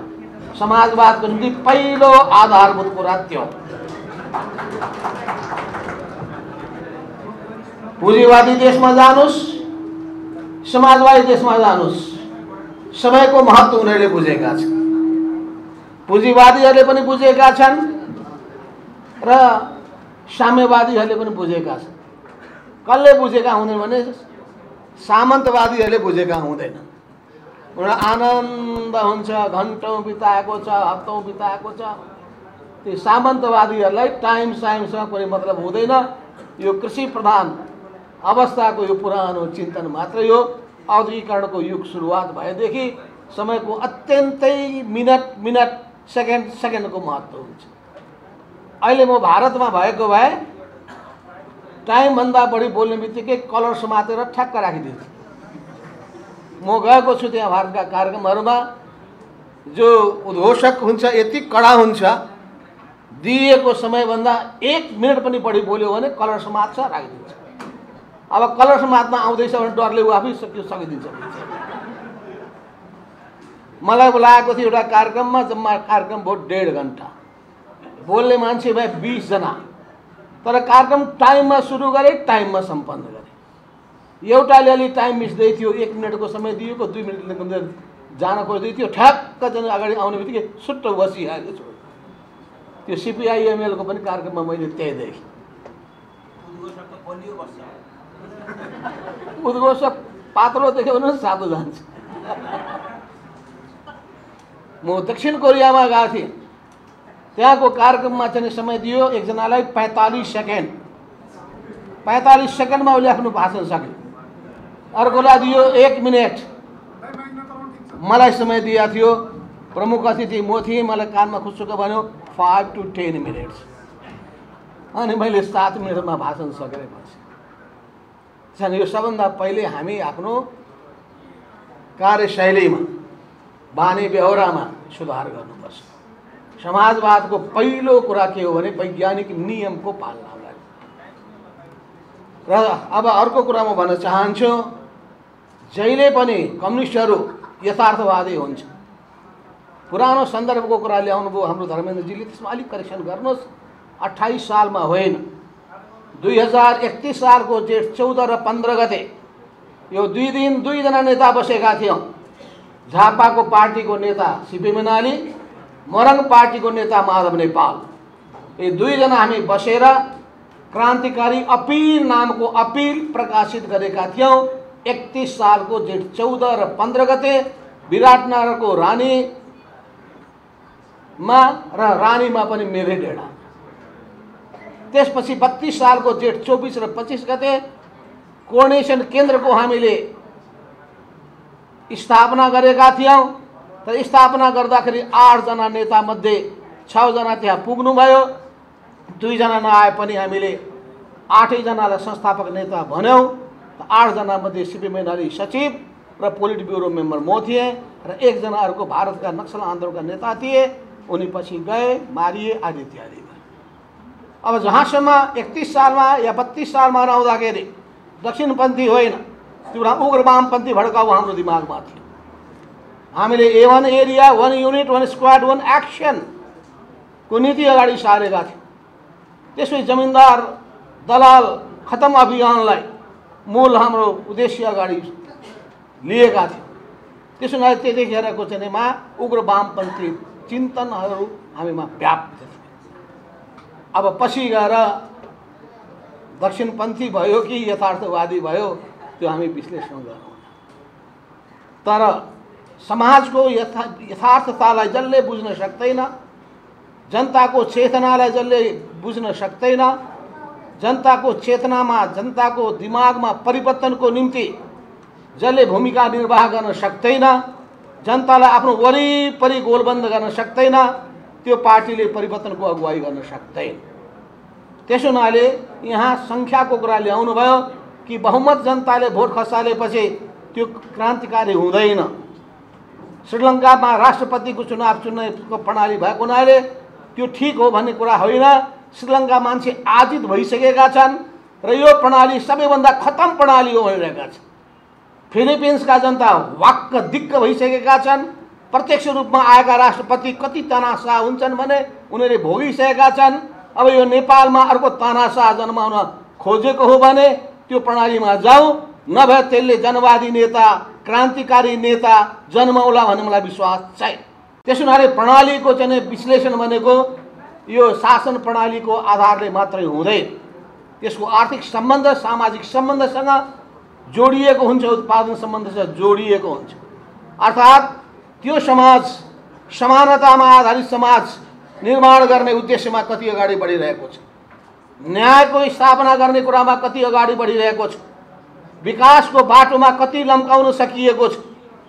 त्यसो हुनाले समाजवादका बारेमा तपाईँहरूको यो कार्यपत्रको बारेमा भनौँ या विषयको बारेमा भनौँ, मलाई लागेको टिप्पणी गर्नुपर्ने कुरा के हो भने समाजवाद नै के हो भन्ने बारेमा तपाईँहरूले विषय राख्नु पर्दथ्यो, त्यसको एउटा च्याप्टर राख्नु पर्दथ्यो। के हुँदाखेरि समाजवाद हुन्छ? उत्पादनमा वृद्धि गरेर समाजवाद हुन्छ कि त्यसो भए के भन्छन् यो सिङ्गापुरमा समाजवाद किन छैन? तीव्र आर्थिक विकासको गति लिने कुरा नै समाजवाद हुन्छ भने यी ठुल्ठुला पुँजीवादी मुलुकहरू किन हुँदैनन्? समाजवाद भनेकै के हो? के हुँदाखेरि समाजवाद हुने गर्दछ? समाजवाद ल्याउनका लागि अवश्य पनि क्रान्तिकारी पार्टी नै चाहिन्छ, कम्युनिस्ट पार्टी नै चाहिन्छ, मार्क्सवाद लेनिनवाद नै चाहिन्छ। यी सबै कुराको सन्दर्भमा त्यो विचारले लयस भएका, अर्थात् वर्गीय दृष्टिकोणले ओतप्रोत भएका, त्यसबाट प्रतिबद्ध भएका नेता र कार्यकर्ताहरू चाहिन्छ। तर अहिले नेपालको कम्युनिस्ट आन्दोलनमा यी दुईटा गलत प्रवृत्ति व्याप्त छ। एउटा व्यक्तिवादी प्रवृत्ति छ र दोस्रो भनेको भ्रष्टीकरणको प्रवृत्ति छ। यो दुईटा प्रवृत्तिलाई हामीले निमित्यान्न पारेनौँ भने सिद्धान्तका ठुल्ठुला कुरा गरे पनि त्यसको केही अर्थ रहँदैन। त्यसो हुनाले यो भ्रष्टीकरणले नै दलाल नोकरशाही पुँजीवादलाई या दलाल पुँजीवादलाई मलजल प्रदान गरेको छ, उसको साँठगाँठ बढाएको छ, सबै क्षेत्रमा सेटिङ कायम गर्ने गरेको छ। त्यसो हुनाले कम्युनिस्टहरू भनेको सबभन्दा बढी इमान्दार हुन्छन्, अनेस्ट इमान्दार हुन्छन्, निष्ठावान हुन्छन्, राष्ट्र, जनता र समाजप्रति समर्पित हुन्छन्। यी आधारभूत कुराहरू हुन् जो समाजप्रति, राष्ट्रप्रति, जनताप्रति समर्पित छैनन्। उनीहरूको मुक्तिको निम्ति लाग्दैनन्। उनीहरूले भोग्नु परेको पीडा र वेदनालाई सम्बोधन गर्ने काममा अगुवाई गर्दैनन् भने ती जनताले उनीहरूलाई साथ दिन सक्दैन। त्यसो हुनाले मैले भने कि अहिले हाम्रो समाजमा रहेका समस्याहरू के हुन्? घाँस बाँस कपास, शिक्षा, स्वास्थ्य, रोजगारी, सुरक्षा लगायतका समस्यादेखि लिएर असमानता र गरिबी, त्यसै गरी अन्याय, अत्याचार, विभेद, यी सबै समस्याहरू हामी देखिरहेका छौँ। यी सबै समस्यालाई सम्बोधन गर्ने हिसाबले अघि बढ्नका लागि अवश्य पनि हामीले बनाएको संविधानमा निकै राम्रा कुराहरू छ। तर संविधानको कागजमा लेखेर के हुन्छ? त्यहाँ लेखिएको मौलिक हकका कुराहरू हेर्नुभयो भने समाजवादको निम्ति अर्थतन्त्रका 3टा खम्बालाई अगाडि सार्ने ती मान्यतालाई तपाईँ हेर्नुभयो भने ती मान्यतामा तपाईँ अहिले खोट देखाउन सक्नुहुन्न। तर सवाल के हो भन्दाखेरि त्यसअनुसार हामी कति अगाडि बढ्यौँ? कम्युनिस्ट पार्टी नै सरकारको नेतृत्व प्राप्त गरिसकेपछि आज कम्युनिस्ट पार्टी नै झन्डै 2/3 बहुमतको हैसियत हासिल गरिसकेपछि त्यसले त्यो बाटो कतिको अवलम्बन गर्न सक्यो? त्यसमा हामी कति गम्भीर भयौँ? हामीले कति त्यसबारेमा गहिरो विचार विमर्शहरू गऱ्यौँ, गम्भीर हामीले मन्थनहरू गऱ्यौँ। नेपाली समाजका समस्याहरू के हुन्, यो समस्यालाई समाधान गर्ने तरिकाहरू के हुन सक्दछन्, त्यसको निम्ति राजनीतिक कार्यकर्ताहरूको भूमिका के हुन्छ, समाजसेवीहरूको भूमिका के हुन्छ, राज्यका संयन्त्रहरूको भूमिका के हुन्छ, राज्यले लिने नीतिहरूको भूमिका के हुन्छ, राज्यले लिएका कानुन बनाएका कानुनहरूले कस्तो भूमिका निर्वाह गर्न सक्दछ आदि इत्यादि विषयहरूको बारेमा गम्भीर चिन्तन मनन भयो। म तपाईँलाई धन्यवाद दिन चाहन्छु। कमसेकम त्यस विषयमा तपाईँले प्रवेश गर्नुभएको छ। समाजवाद हामी भनिरहेका छौँ। यो भारतमा भन्थे समाजवाद बबुवा धीरे धीरे आयो। यो धीरे धीरे आयो भन्ने नाउँबाट हुनेवाला छैन। त्यसको निम्ति त्यो समाजवादप्रति हामी कति मात्रामा प्रतिबद्ध छौँ, त्यसको निम्ति हामी जनताको समस्याप्रति कति संवेदनशील छौँ, हामी आफै कति संवेदनशील छौँ, पार्टी कमिटीहरू कति संवेदनशील छन्, कार्यकर्ताहरू कति संवेदनशील छन्, यी सबै प्रश्नहरू खडा हुन्छन्। म त समाचारका ती शीर्षकहरू देख्दछु जहाँ मिटर ब्याजीले अत्याचार गरेर जनताको बेहाल भएको खबर सुन्दाखेरि हामी सबैको मन पोल्नु पर्ने हुन्छ। ती महिलालाई बलात्कार गर्ने बलात्कारीहरूको हाली मुहाली चलेको कुराहरू जब हामी देख्दछौँ हाम्रो मन पोल्नु पर्दछ। त्यसै गरी हामी देख्ने गर्दछौँ कसरी विदेश जान खोज्ने मानिसहरू ऋण लिएर अनि त्यही सहकारीको नाउँमा लिएका ऋणहरू अनि त्यो ऋण चुक्ता नगर्दाखेरि उनीहरूको हरिबिजोग भएको स्थिति त्यो देख्दाखेरि पनि मन पोल्दछ। सहकारी काम कुरा शब्दको हिसाबले बहुत राम्रो भए पनि सहकारीको त्यो मान्यताको आधारमा राम्ररी चल्न सकिरहेको छ कि छैन? वास्तवमा हामीले साना साना पुँजीहरू थोरै छरिएका पैसालाई एक ठाउँमा सङ्कलन गरेर त्यसको समुचित उपयोग गर्ने कुराहरूमा लाग्नुपर्ने कुराहरू, बनाइएका संरचनाहरू, ती संरचनालाई निर्देशित गर्ने कानुनहरू, ती कानुनहरू नै ठिक ढङ्गले बनेका छन् कि छैनन्, त्यसको राम्रो अनुगमन भएको छ कि छैन, यावत कुराको बारेमा गहिरो चिन्तन मननको आवश्यकता छ। त्यति मात्र क्षण म भन्दछु कि अहिलेको राजनीतिक दलहरूमा गैर राजनीतिक चरित्र हावी भएको छ। यो गैर राजनीतिक चरित्र हावी भएको छ। क्रान्तिकारी वर्ग दृष्टिकोण छँदै छैन। जनता राष्ट्र समाजप्रतिको जिम्मेवारी बोधको भावना नै छैन। जति मात्रामा चाहिनुपर्ने यो देशभक्तिको भावना, जनताप्रतिको समर्पण भाव, अनि त्यसै गरी लोकतन्त्र लोकतान्त्रिक मूल्य र मान्यताप्रतिको आत्मसातीकरण, यी सबै कति हुन सकेका छन् कि छैनन्, यी सबै हामीले आत्मचिन्तन गर्नुपर्ने आवश्यकता छ। यसका साथसाथै हामीले जहिले पनि यो सर्वहारावर्गको अग्रदल भएको हुनाले दूरगामी चिन्तन राख्ने काम अरू कुनै वर्गले राख्न सक्दैन, त्यो सर्वहारा वर्गले राख्न सक्दछ। सर्वहारा वर्गको अगुवा जस्ता कम्युनिस्ट पार्टी हो। त्यो कम्युनिस्ट पार्टीका नेताहरूले दूरगामी दृष्टिकोण, दूरदृष्टियुक्त सोच राखेर चल्नुपर्नेमा, अर्थात् यो समाजको परिवर्तन गर्ने परिकल्पना सपनालाई देख्न सक्ने र त्यसलाई साकार पार्नका लागि यथार्थको धरातलमा उभिन सक्ने र त्यसमा हामीले लगानी र प्रतिफल यो दुईटैको राम्रो हिसाब किताब गर्न सकिने, त्यसले आजको आवश्यकता र भोलिको आवश्यकतालाई राम्ररी विश्लेषण गर्न सकिने र आज त्यो काम गर्दाखेरि त्यसले दिने प्रतिफल र त्यसले दिने जुन फाइदा छ, जनतालाई पुग्ने लाभ छ, त्यसले भोलिको निम्ति अरू ठुलो दायरामा जनतालाई लाभ दिन सक्ने स्थिति सृजना गर्ने कसरी, यी सबै कुराहरू सोचिएन भने हामी पैसा केमा खर्च गर्छौँ? बिना कामको धानको बालालाई हेर्ने, टावर खर्च गर्ने कुरामा, टावर बनाउने कुरामा अरबौं खरबौं रुपियाँ खर्च गर्छौँ। बिना कामको त्यतिकै पानी जहाजको निम्ति हामी अनि अहिले लाग्ने सामानको उत्पादनमा जोड दिएका हुँदैनौँ। अर्थात् म ठ्याक्क सम्झिन्छु तङ सियाओपिङको त्यो सोच। तङ सियाओपिङले चीनलाई जब आधुनिकीकरणको बाटोमा लगे, उनले पहिलो समस्या के देखे भने ग्रामीण क्षेत्रमा फैलिएको बेरोजगारीलाई, उत्पादनबाट वञ्चित भएका ती जग्गा जमिनलाई उत्पादनमुखी बनाउने कसरी। त्यस क्षेत्रमा उनले सफलता हासिल गरिसकेपछि उनले औद्योगिकीकरणको क्षेत्रमा सारा राज्यको स्रोत खर्च गरे। तर बीचमा उनले के देखे भने समस्या त हाम्रो पूर्वाधारको अभाव पो रहेछ। पूर्वाधारको अभाव, भौतिक पूर्वाधारको अभाव हुने बित्तिकै उनले त्यसपछि सिपयार्डहरू निर्माण गर्ने कुरामा, रेलवेहरू बनाउने कुरामा, बाटा घाटाहरू निर्माण गर्ने कुरामा अनि हवाई मैदानहरू र हवाई जहाजहरूको निर्माण र विस्तार गर्ने कुरामा उनले ध्यान दिए। अर्थात् कदम पनि मिलेको हुनुपर्दछ, स्टेप बाई स्टेप। यी सबै कुराको सन्दर्भमा नै लेनिनका सन्दर्भमा तपाईँ कुरा गर्नुहुन्छ भने लेनिनले नै भन्नुभयो, तर लेनिनको मान्यताबाट चीन विचलित भएर गयो।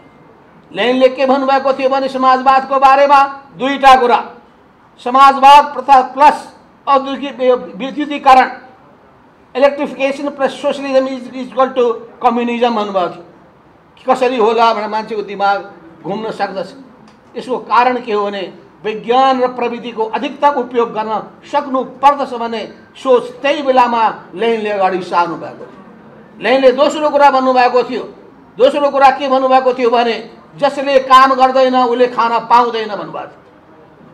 तर माओ त्से-तुङले पछि के गरिदिनु भयो भन्दाखेरि सबै मान्छे कोही पनि भोका नहुन्, सबैले काम गरे पनि नगरे पनि खानाको सुनिश्चितता राज्यले गर्न पाउनुपर्छ। राज्यले गर्ने भन्ने बित्तिकै मान्छेमा काम नगरिकन खाने बानी पर्न थाल्यो, उत्पादनमा प्रतिस्पर्धा हुन थालेन, अनि मान्छे उद्यमी हुन थालेन, हुन सकेन, अनि कामको मेहनतको मूल्य कुनै रहेन। धेरै काम गर्दा धेरै उसले कमाउने, थोरै काम गर्दा थोरै कमाउने, यो ढङ्गको स्थितिको फेजमा अहिले चीन छ भन्ने कुरालाई बुझ्न सकेन। त्यसो समाज कुन फेजमा छ? समाजवादको प्रारम्भिक चरणमा छ या पुँजीवादको प्रारम्भिक चरणमा छ? यी जम्मै कुराको राम्रो विश्लेषण गरेर तब मार्क्सले भन्नुभएको थियो, त्यो बेलामा लेनिनले भन्नुभएको थियो, मार्क्सले अझै भन्नुभएको थियो कि समाजवाद सबभन्दा पहिले कहीँ आउँछ भने उहाँले जर्मनीमा आउँछ भन्नुभएको थियो। उहाँले विकसित पुँजीवादी देशमा समाजवाद आउँछ भन्नुभएको थियो, तर उहाँको परिकल्पना सही देखिएन। पछि गएर औद्योगिक रूपमा पछाडि परेको रुसमा पहिलो समाजवाद आयो। कोसिस त फ्रान्समा भएको थियो। पेरिस कम्युनले 60 दिनसम्म आफ्नो हातमा सत्ता त राखेको थियो, तर त्यो टिक्न सकेन। भनेपछि मार्क्सको सोच के थियो भने उत्पादन अत्यन्तै उत्पादनमा अगाडि बढेर विकासको नयाँ चरणमा पुगिसकेपछि अनि आर्थिक आधार तयार भइसकेपछि माथिल्लो ढाँचामा परिवर्तन गर्न सजिलो हुन्छ भन्ने मान्यता अगाडि सार्नु भएको थियो। तर त्यस्तो मात्रै हुँदो रहेनछ।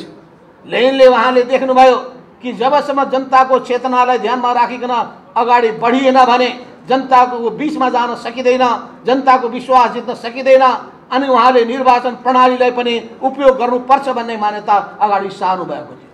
त्यस हुनाले मार्क्सवाद भनेको यो जडसूत्रवाद होइन, मार्क्सवाद भनेको माला जप्ने सिद्धान्त होइन, मार्क्सवाद भनेको एउटा परिवर्तनको सिद्धान्त हो। यो यथार्थतामा टिकेको यो सिद्धान्त हो। यथार्थताको धरातलमा नटेकेर यथार्थलाई परिवर्तन गर्न सकिँदैन। त्यस हुनाले हामीले जहिले पनि ख्याल के गर्नुपर्छ भने दुईटा पक्षलाई, व्यवहारका दुईटा पक्ष अर्थात् तथ्यबाट सत्यमा पुग्ने कुरा, तथ्य भनेको यथार्थता जे हो त्यो यथार्थतालाई महसुस गर्ने कुरा। नेपाली समाजका यथार्थता के हुन्? विकृति होस्, विसङ्गति होस् या अरू राम्रा पक्षहरू हुन्, यी सबै यथार्थता हुन्। ती सबै यथार्थताले हामीलाई कहाँ पुर्याउँछ भने एउटा निष्कर्षमा पुग्नको लागि हामीलाई प्रेरित गर्छ। त त्यो प्रेरित गर्ने सन्दर्भमा नै नेपाली कम्युनिस्टहरू यी तीनटै क्षेत्रमा अग्र मोर्चामा उभिन चाहन्छन्। एउटा देशभक्तिको मोर्चामा सच्चा देशभक्त शक्तिको रूपमा नेपालमा कुनै छन् भने ती कम्युनिस्टहरू मात्रै छन् भन्ने कुरालाई कम्युनिस्टले स्थापित गर्न चाहन्छ। त्यसै गरी लोकतन्त्रको मोर्चामा अधिनायकवादका विरुद्धमा जुझ्नका लागि कोही सबभन्दा अगाडि बढ्छ भने, जीवनको बलिदान गर्न तयार हुन्छ भने ती इमान्दार कम्युनिस्टहरू नै हुन् भनेर लोकतन्त्रको मोर्चामा त्यसको सम्बलको रूपमा आफूलाई उभ्याउन चाहन्छ। त्यसपछि समानता, न्याय र जनजीविकाको क्षेत्रमा पनि जो समर्पित भएर कोही लाग्न सक्दछ भने ती कम्युनिस्टहरू मात्रै हुन्। त्यस हुनाले उनीहरू भिजनरी हुन्छन्, दूरदृष्टियुक्त हुन्छन् र परिवर्तनको निम्ति उनीहरू आफूलाई त्याग, तपस्या, बलिदानको भावनाले प्रेरित गरिरहेका हुन्छन्। त्यस हुनाले जसमा सङ्कल्प छैन, जसमा भिजन छैन, उसमा सङ्कल्प हुँदैन। जसमा सङ्कल्प छैन उसमा आत्मविश्वास हुँदैन। जसमा आत्मविश्वास हुँदैन उसमा गति हुँदैन र जसमा गति हुँदैन उसले कुनै पनि परिवर्तन ल्याउन सक्दैन। अहिलेको नेपाली समाजमा जनतामा देखा परेको चेतनामा परिवर्तन गर्नु पर्यो। जनताको चेतनामा पछौटेपनलाई हटाउनका लागि, सिङ्गो समाजलाई परिवर्तन गर्नका लागि कार्यकर्ता राम्रो बनाउनु पर्छ। मलाई बडा खुसी लागेको छ तपाईँहरू एउटा स्कुल, एउटा कलेज बनाउने कुरामा अगाडि बढ्न चाहिरहनु भएको छ। त्यो बहुत राम्रो कुरा पनि हो। मार्क्सवादको स्कुलिङ चाहियो। मार्क्सवादको शिक्षा वास्तवमा प्राप्त गर्ने र शिक्षालाई अध्ययन गरेका कुरालाई व्यवहारमा रूपान्तरण गर्ने त्यस्ता इमानदार व्यक्तिहरू चाहियो। वस्तुवादी विश्लेषण गर्न सक्ने, यथार्थवादी ढङ्गले चल्न सक्ने नयाँ पुस्ताका व्यक्तिहरूलाई तपाईँले त्यो विचारले, वैज्ञानिक विचारले, मार्क्सवादी विचारले ओतप्रोत गर्नुभयो भने तिनीहरूले नै समाजलाई परिवर्तन गर्न सक्दछन्। त त्यस हुनाले तपाईँहरूको जुन सोच छ यो मार्क्सवादी ज्ञान केन्द्रलाई अगाडि बढाएर अझ यसको कलेजको रूपमा, मार्क्सवादी कलेजको रूपमा यसलाई रूपान्तरण गर्ने जुन सोच तपाईँले राखिरहनु भएको छ त्यो मलाई बडो राम्रो लागेको छ। प्रत्येक पार्टीहरूले पनि आफ्नो कार्यकर्तालाई प्रशिक्षित गर्नै पर्छ। बिना प्रशिक्षणको, बिना ज्ञान र चेतनाको र ज्ञान र चेतना अनुसारको उनीहरूको व्यवहारको अरू कुनै काम छैन। त्यस हुनाले सिद्धान्तलाई व्यवहारमा रूपान्तरण गर्न सक्ने, दुईटैको बिचमा तालमेल हुन सक्ने कुरा मुख्य कुरा हुन्छ। अहिले यहाँ सन्दर्भ के आयो भने 2046 साल, 7 साल र 62-63 यो तीनटाको तुलनात्मक अध्ययन गर्नुहोस्। 2007 सालमा कम्युनिस्ट पार्टी थियो तर उसको भूमिकालाई समाजले रिकग्नाइज गरेको थिएन, राजनीतिक जगतले रिकग्नाइज गरेन। कम्युनिस्ट पार्टीका नेताहरूले भूमिका त खेले तर के भनियो भने परिवर्तन ल्याउने तीनटा शक्ति मात्रै बसेर कागजमा सम्झौता गरे। राणाहरू थिए, राजा थिए र त्यसपछि नेपाली काङ्ग्रेस थियो। तर 46 सालमा आइसकेपछि फेरि तीनटा शक्ति नै देखा परे। यो तीनटा शक्तिको रूपमा एउटा राजा थियो, दोस्रो काङ्ग्रेस थियो, तेस्रो वामपन्थी कम्युनिस्टहरू थिए र कम्युनिस्टहरूले आफ्नो हैसियत बढाएर तीनटा शक्तिको रूपमा अगाडि आए अनि उसको उपस्थितिलाई स्वीकार गर्न बाध्य हुनु पर्यो। राज्यले स्वीकार गर्यो, समाजले स्वीकार गर्यो, संसारले स्वीकार गर्यो। 62-63 को जनक्रान्तिको बेलासम्म आउँदाखेरि फेरि तीनटा शक्तिको भूमिका महत्त्वपूर्ण रह्यो र तीनटा शक्ति मध्ये काङ्ग्रेस एउटा थियो, तत्कालीन नेकपा एमाले अर्को थियो, त्यसपछि नेकपा माओवादी केन्द्र थियो। यो दुईटा वामपन्थीहरू 2/3 स्थितिमा पुगे। राजनीतिमा उनीहरूले आफ्नो हैसियत देखाए। अवश्य यिनी पार्टीहरूभित्र वाद विवादहरू भयो होला। वाद विवादको सन्दर्भमा नेपाल राजनीतिको सन्दर्भमा तपाईँ ख्याल गर्नुहोस्। के ख्याल गर्नुहोस् भने यहाँ गणतन्त्र ल्याउनका लागि विभिन्न पार्टीमा बहस चलेको थियो। काङ्ग्रेस गणतन्त्रको पक्षमा आएको थिएन। माओवादी पार्टी गणतन्त्रवादी भए तापनि त्यहाँभित्र पनि कहिले सांस्कृतिक राजाका कुरा, कहिले केका कुराहरू चलिरहेका थिए। हाम्रो पार्टीभित्र पनि विवाद भयो। विवाद हुँदाखेरि हाम्रो पार्टीले 62 सालको असार साउन महिनामा बसेको केन्द्रीय कमिटीको बैठकमा गणतन्त्रको दिशामा जाने निर्णय गर्यो। काङ्ग्रेसलाई सँगसँगै आउँ भन्दाखेरि मानेन। हामीले एक्लै आन्दोलनको घोषणा गऱ्यौँ र बुटवलबाट सुरु गरेको त्यो आन्दोलन देशव्यापी रूपमा फैलिएर गयो। यो पक्षलाई पनि ख्याल गर्नुपर्छ। जनतामा सन्देश पुर्याउन सक्ने, जनतालाई आकर्षित गर्न सक्ने, जनतालाई परिचालित गर्न सक्ने, जनतामा विश्वास जगाउन सक्ने यी सबै न्यूनतम पक्षहरू राजनीतिक दलहरूमा हुन सकेन भने त्यो पार्टी र त्यो दलको कुनै पनि अर्थ रहँदैन। यस अर्थमा मनमा त हामी मार्क्सवादी बनाउला, हामी सिद्धान्तका ठुल्ठुला कुरा गरौँला, तर समाजले रिकग्नाइज गरेन भने त्यसको कुनै पनि अर्थ रहँदैन। त्यस अर्थमा तपाईँले समाजवादका अहिले नेपाली मोडेलको कुरा गर्दाखेरि मैले पहिलो कुरा त्यसको आधारभूत पक्षहरू के हुन्, सुधार गर्नुपर्ने पक्ष के हुन्, त्यसपछि समाजवादको नेपाली मोडेल के हुन सक्दछ, मोडेल गर्नका लागि प्राथमिकता प्राप्त परियोजना के हुन्छन्, त्यसपछि के पक्षहरूमा तपाईँले उत्पादन सम्बन्धका कुरादेखि लिएर उत्पादकत्वमा वृद्धि गर्ने कुरादेखि लिएर अनि तपाईँले एकदम सिपयुक्त जनशक्तिको विकास गर्नेदेखि लिएर त्यस्ता पङ्क्तिहरू तयार गर्नुपर्ने अनि त्यो सबै पङ्क्तिहरूलाई तपाईँले अहिले आम जनतालाई उत्पादनमा मात्रै होइन वितरणमा समेत सहभागी गराउनु पर्ने। यो दुईटै पक्षलाई उत्पादन र वितरण यो दुईटै दुईटै पक्षले राम्रो ढङ्गले समयदेखि विचार पुर्याउन सकिएन भने हुँदैन। वितरणको पक्ष मात्रै हेर्नुभयो भने पूर्वी जर्मनीको हालत हुन्छ। पूर्वी जर्मनीमा दोस्रो विश्वयुद्धको गाडी चढ्ने, त्यहाँ पश्चिम जर्मनीमा एकदम मोडर्न कार चढ्न थाल्ने, त्यसको डाइरेक्ट प्रभाव पर्यो अनि पछौटे उत्पादन सम्बन्धमा दर्ज बन्न पुग्यो पूर्वी जर्मनी अनि त्यहाँको जनतामा के प्रभाव पर्यो। त्यसै गरी रुसमा कुरा टुला गरे, साम्यवादको आयो भनेर घोषणा गरे, तर त्यो आधारहरू केही पनि विद्यमान थिएन। त्यसको परिणाम के भयो? चीनमा पनि माओ सेतुङले कल्चरल रेभोल्युसनभन्दा पहिले त्यही कम्युनको व्यवस्था गरेर के गर्नुभयो? सुन, म तपाईँहरूलाई के सुझाव दिन चाहन्छु भने यस्ता संसारका यी अनुभवहरूको पनि राम्ररी समीक्षा गर्नुहोस्।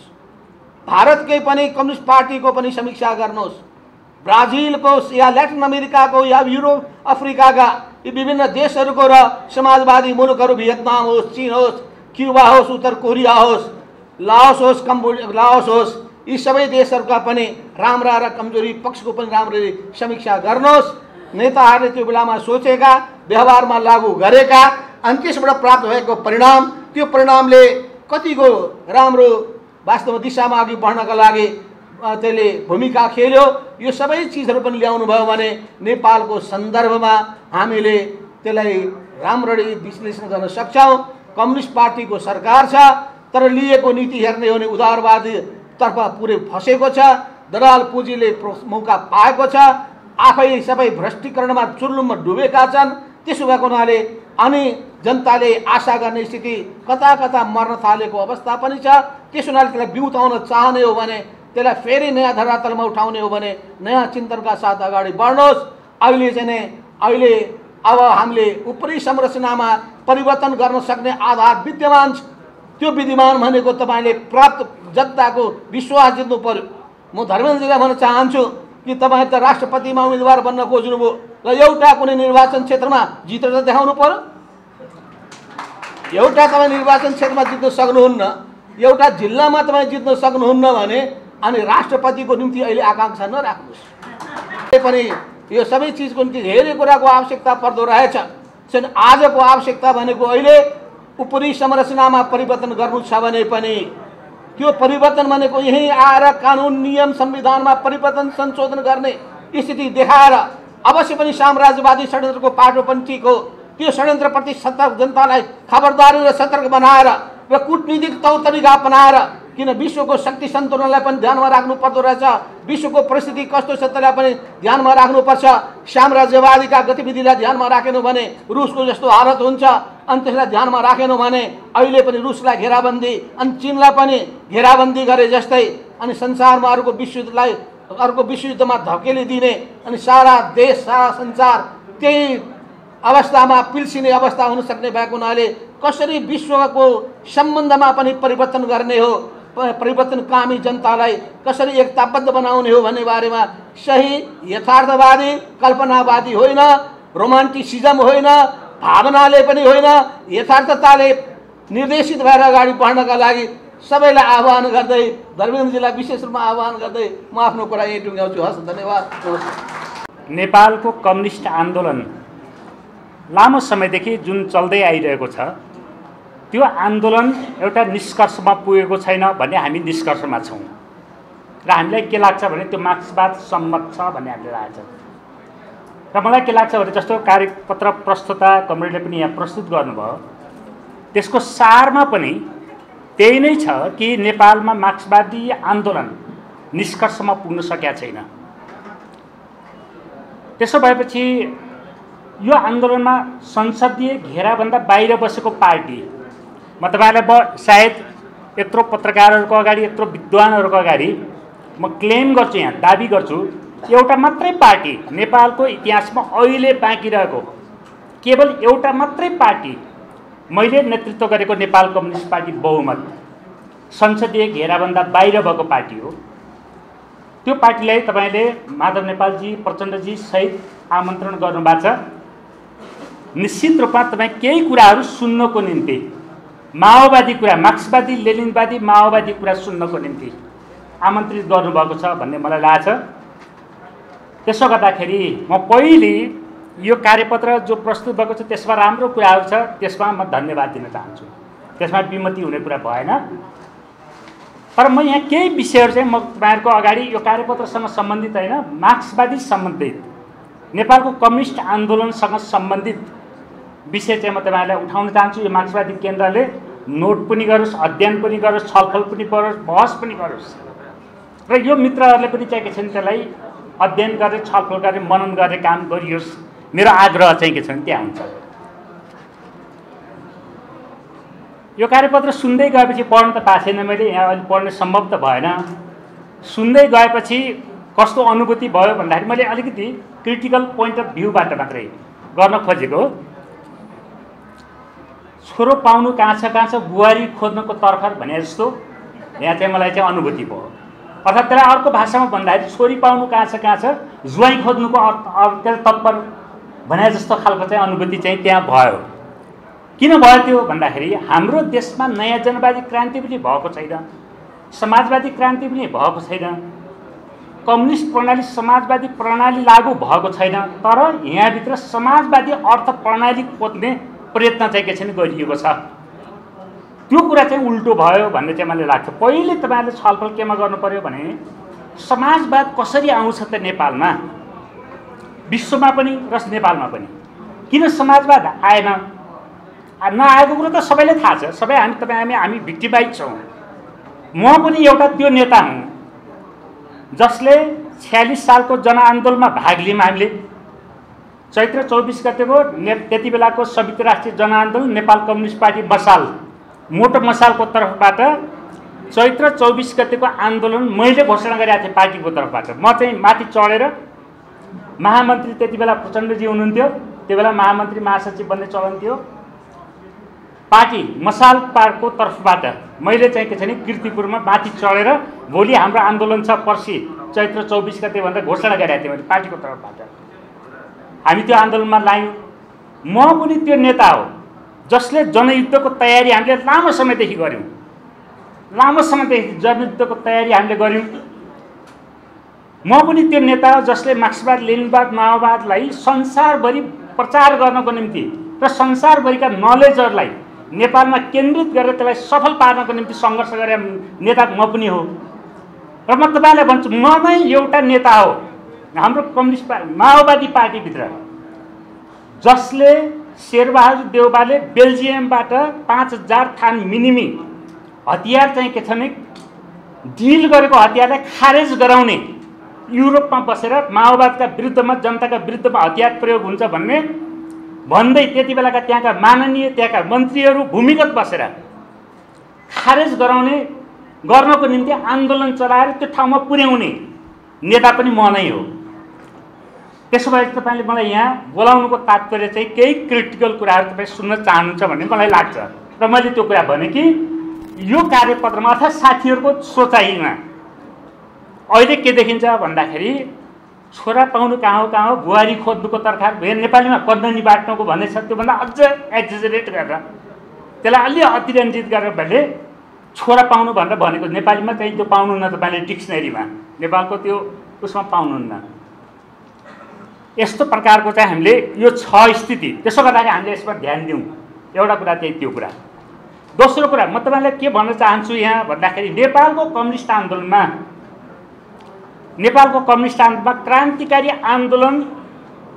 क्रान्तिकारी आन्दोलन 3वटा भए नेपालको कम्युनिस्ट आन्दोलनमा।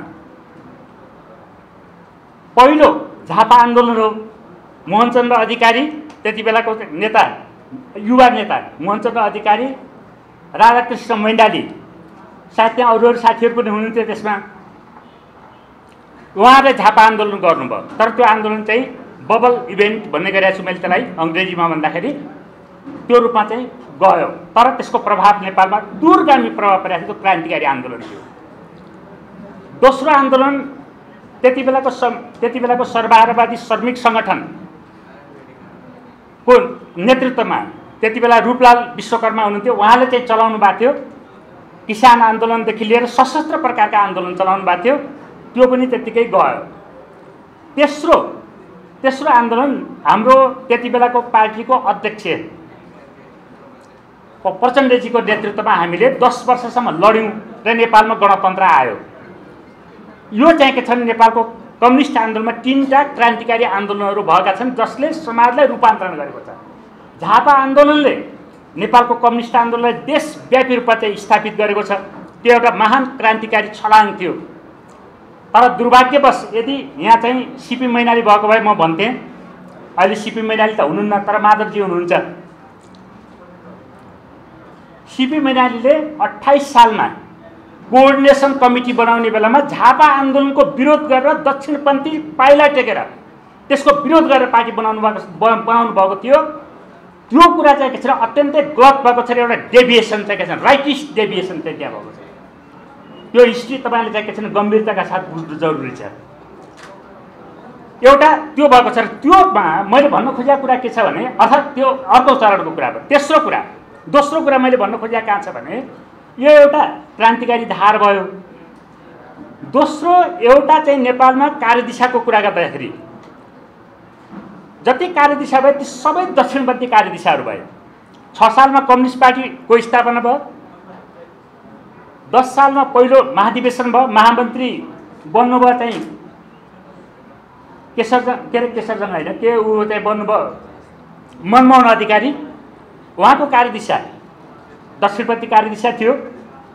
दोस्रो महाधिवेशन 14 सालमा भयो, त्यसमा चाहिँ केशरजङ रायमाझी महामन्त्री हुनुभयो, उहाँको कार्यदिशा दक्षिणपन्थी थियो। तेस्रो किनभने त्यसको बारेमा छलफल गर्न थाल्यो धेरै लामो समय जान्छ, तपाईँले बुझिहाल्नुहुन्छ, अर्थात् यसको हामी छुट्टै बहस गर्न सक्छौँ। तेस्रो महाधिवेशन 19 सालमा भयो, केशरजङ रायमाझी दोस्रो महाधिवेशनमा केशरजङ रायमाझी हुनुभएको थियो, उहाँले लगेर पञ्चायतमा मिसाउनु भयो। तेस्रो महाधिवेशन 19 सालमा भयो, त्यसमा तुलसीलालजी हुनुहुन्थ्यो महामन्त्री, उहाँले चाहिँ के छ भने गोर्बाचोभ त्यति बेलाको ख्रुश्चेभको बाटो 3 पिसफुल थियोरीको बाटोबाट नेपालमा क्रान्ति हुन्छ भन्ने कुरा चाहिँ उहाँले ल्याउनु भयो। दक्षिणपन्थी लाइन थियो त्यहाँ। अनि चौथो महाधिवेशन मोहन विक्रमजीले गरेर ल्याउनु भयो, त्यहाँ चाहिँ देशभक्त जनतान्त्रिक शक्तिको सरकार। अनि पार्टी फुट्दै गएर अर्कोतिर मदन भण्डारीले 5औं महाधिवेशनमा जनताको बहुदलीय जनवाद ल्याउनु भयो। हामीले 52 सालबाट जनयुद्ध सुरु गरिसकेपछि 57मा बाबुराम भट्टराईजीले के ल्याउनु भयो भने के अरे यो 21औं शताब्दीको जनवाद पछि प्रचण्डजीले त्यही झोला बोकेर ल्याएर अहिले यहाँ पुगेको छ। अब मैले भन्न खोजेको कुरा के भने नेपालको कम्युनिस्ट आन्दोलनमा जति महाधिवेशन भएर जति कार्यदिशाहरू बने ती सबै कार्यदिशा चाहिँ के छ भने लङ्गडो कार्यदिशा बनेका छन्। जो क्रान्तिकारी कार्यदिशा थिए ती क्रान्तिकारी कार्यदिशा 3टा आन्दोलन त्यो नेपालमा बनाएका कार्यदिशा होइनन्, तिनी चीनमा माओ सेतुङले बनाएको कार्यदिशा, नयाँ जनवादी क्रान्तिको राजनीतिक कार्यदिशा र दीर्घकालीन जनयुद्धको फौजी कार्यदिशामा टेकेर आन्दोलन भए र त्यो सापेक्षित हिसाबले पछिल्लो चरणको आन्दोलन चाहिँ सफल पनि भयो, गणतन्त्र पनि आयो, आदि सफल भयो त्यसलाई भन्नुपर्छ। तर बाँकी जति कार्यदिशाहरू बनाए ती सबै कार्यदिशा चाहिँ के छ भने एउटा खुट्टामा उभिएको लङ्गडो कार्यदिशा थिए। त्यहाँ किन लङ्गडो थिए भन्दाखेरि त्यो कतिपय कार्यदिशा त लङ्गडो मात्रै 3 ठाउँमा 4 ठाउँमा भाँचिएको खुट्टा, अर्थात् तपाईँको चाहिँ भन्नुहोस् दसैँमा चाहिँ बोका के अरे उसलाई फर्सीलाई कुबिन्नलाई चाहिँ खुट्टा लगाएर बोको बनाइन्छ, त्यस्तै प्रकारको कार्यदिशा थिए तिनी, जसको कारणले नेपालमा क्रान्तिको समस्या हल गर्न सक्दैन थियो। कार्यदिशा के हुनुपर्छ, यो कार्यपत्र पनि त्यही विरासतमा टेकेर आएको जस्तो मलाई लाग्छ। तपाईँले साथीहरू चाहिँ गम्भीरताका साथ हेर्नुहोला, यो कार्यपत्रले पनि त्यही विरासत, त्यही दक्षिणपन्थी विरासतलाई टेकेर आएको चाहिँ के छ भने कार्यपत्र चाहिँ बनाएको छ। यसमा हामीले सोचमा कम्प्लिट चेन्ज गर्न जरुरी छ। मैले यसो किन भनेको त भन्दाखेरि नेपालमा जति कार्यदिशाहरू बने ती कार्यदिशाहरू दक्षिणपन्थी कार्यदिशा बने, गैर कम्युनिस्ट क्रान्तिकारी गैर कम्युनिस्ट कार्यको दिशा बने। तिनीहरू जो कार्यदिशा प्रयोग भयो त्यो नेपालमा बनाएको कार्यदिशा थिएन, त्यो माओले बनाएको कार्यदिशा थियो, जसले नेपालमा परिवर्तन गर्यो।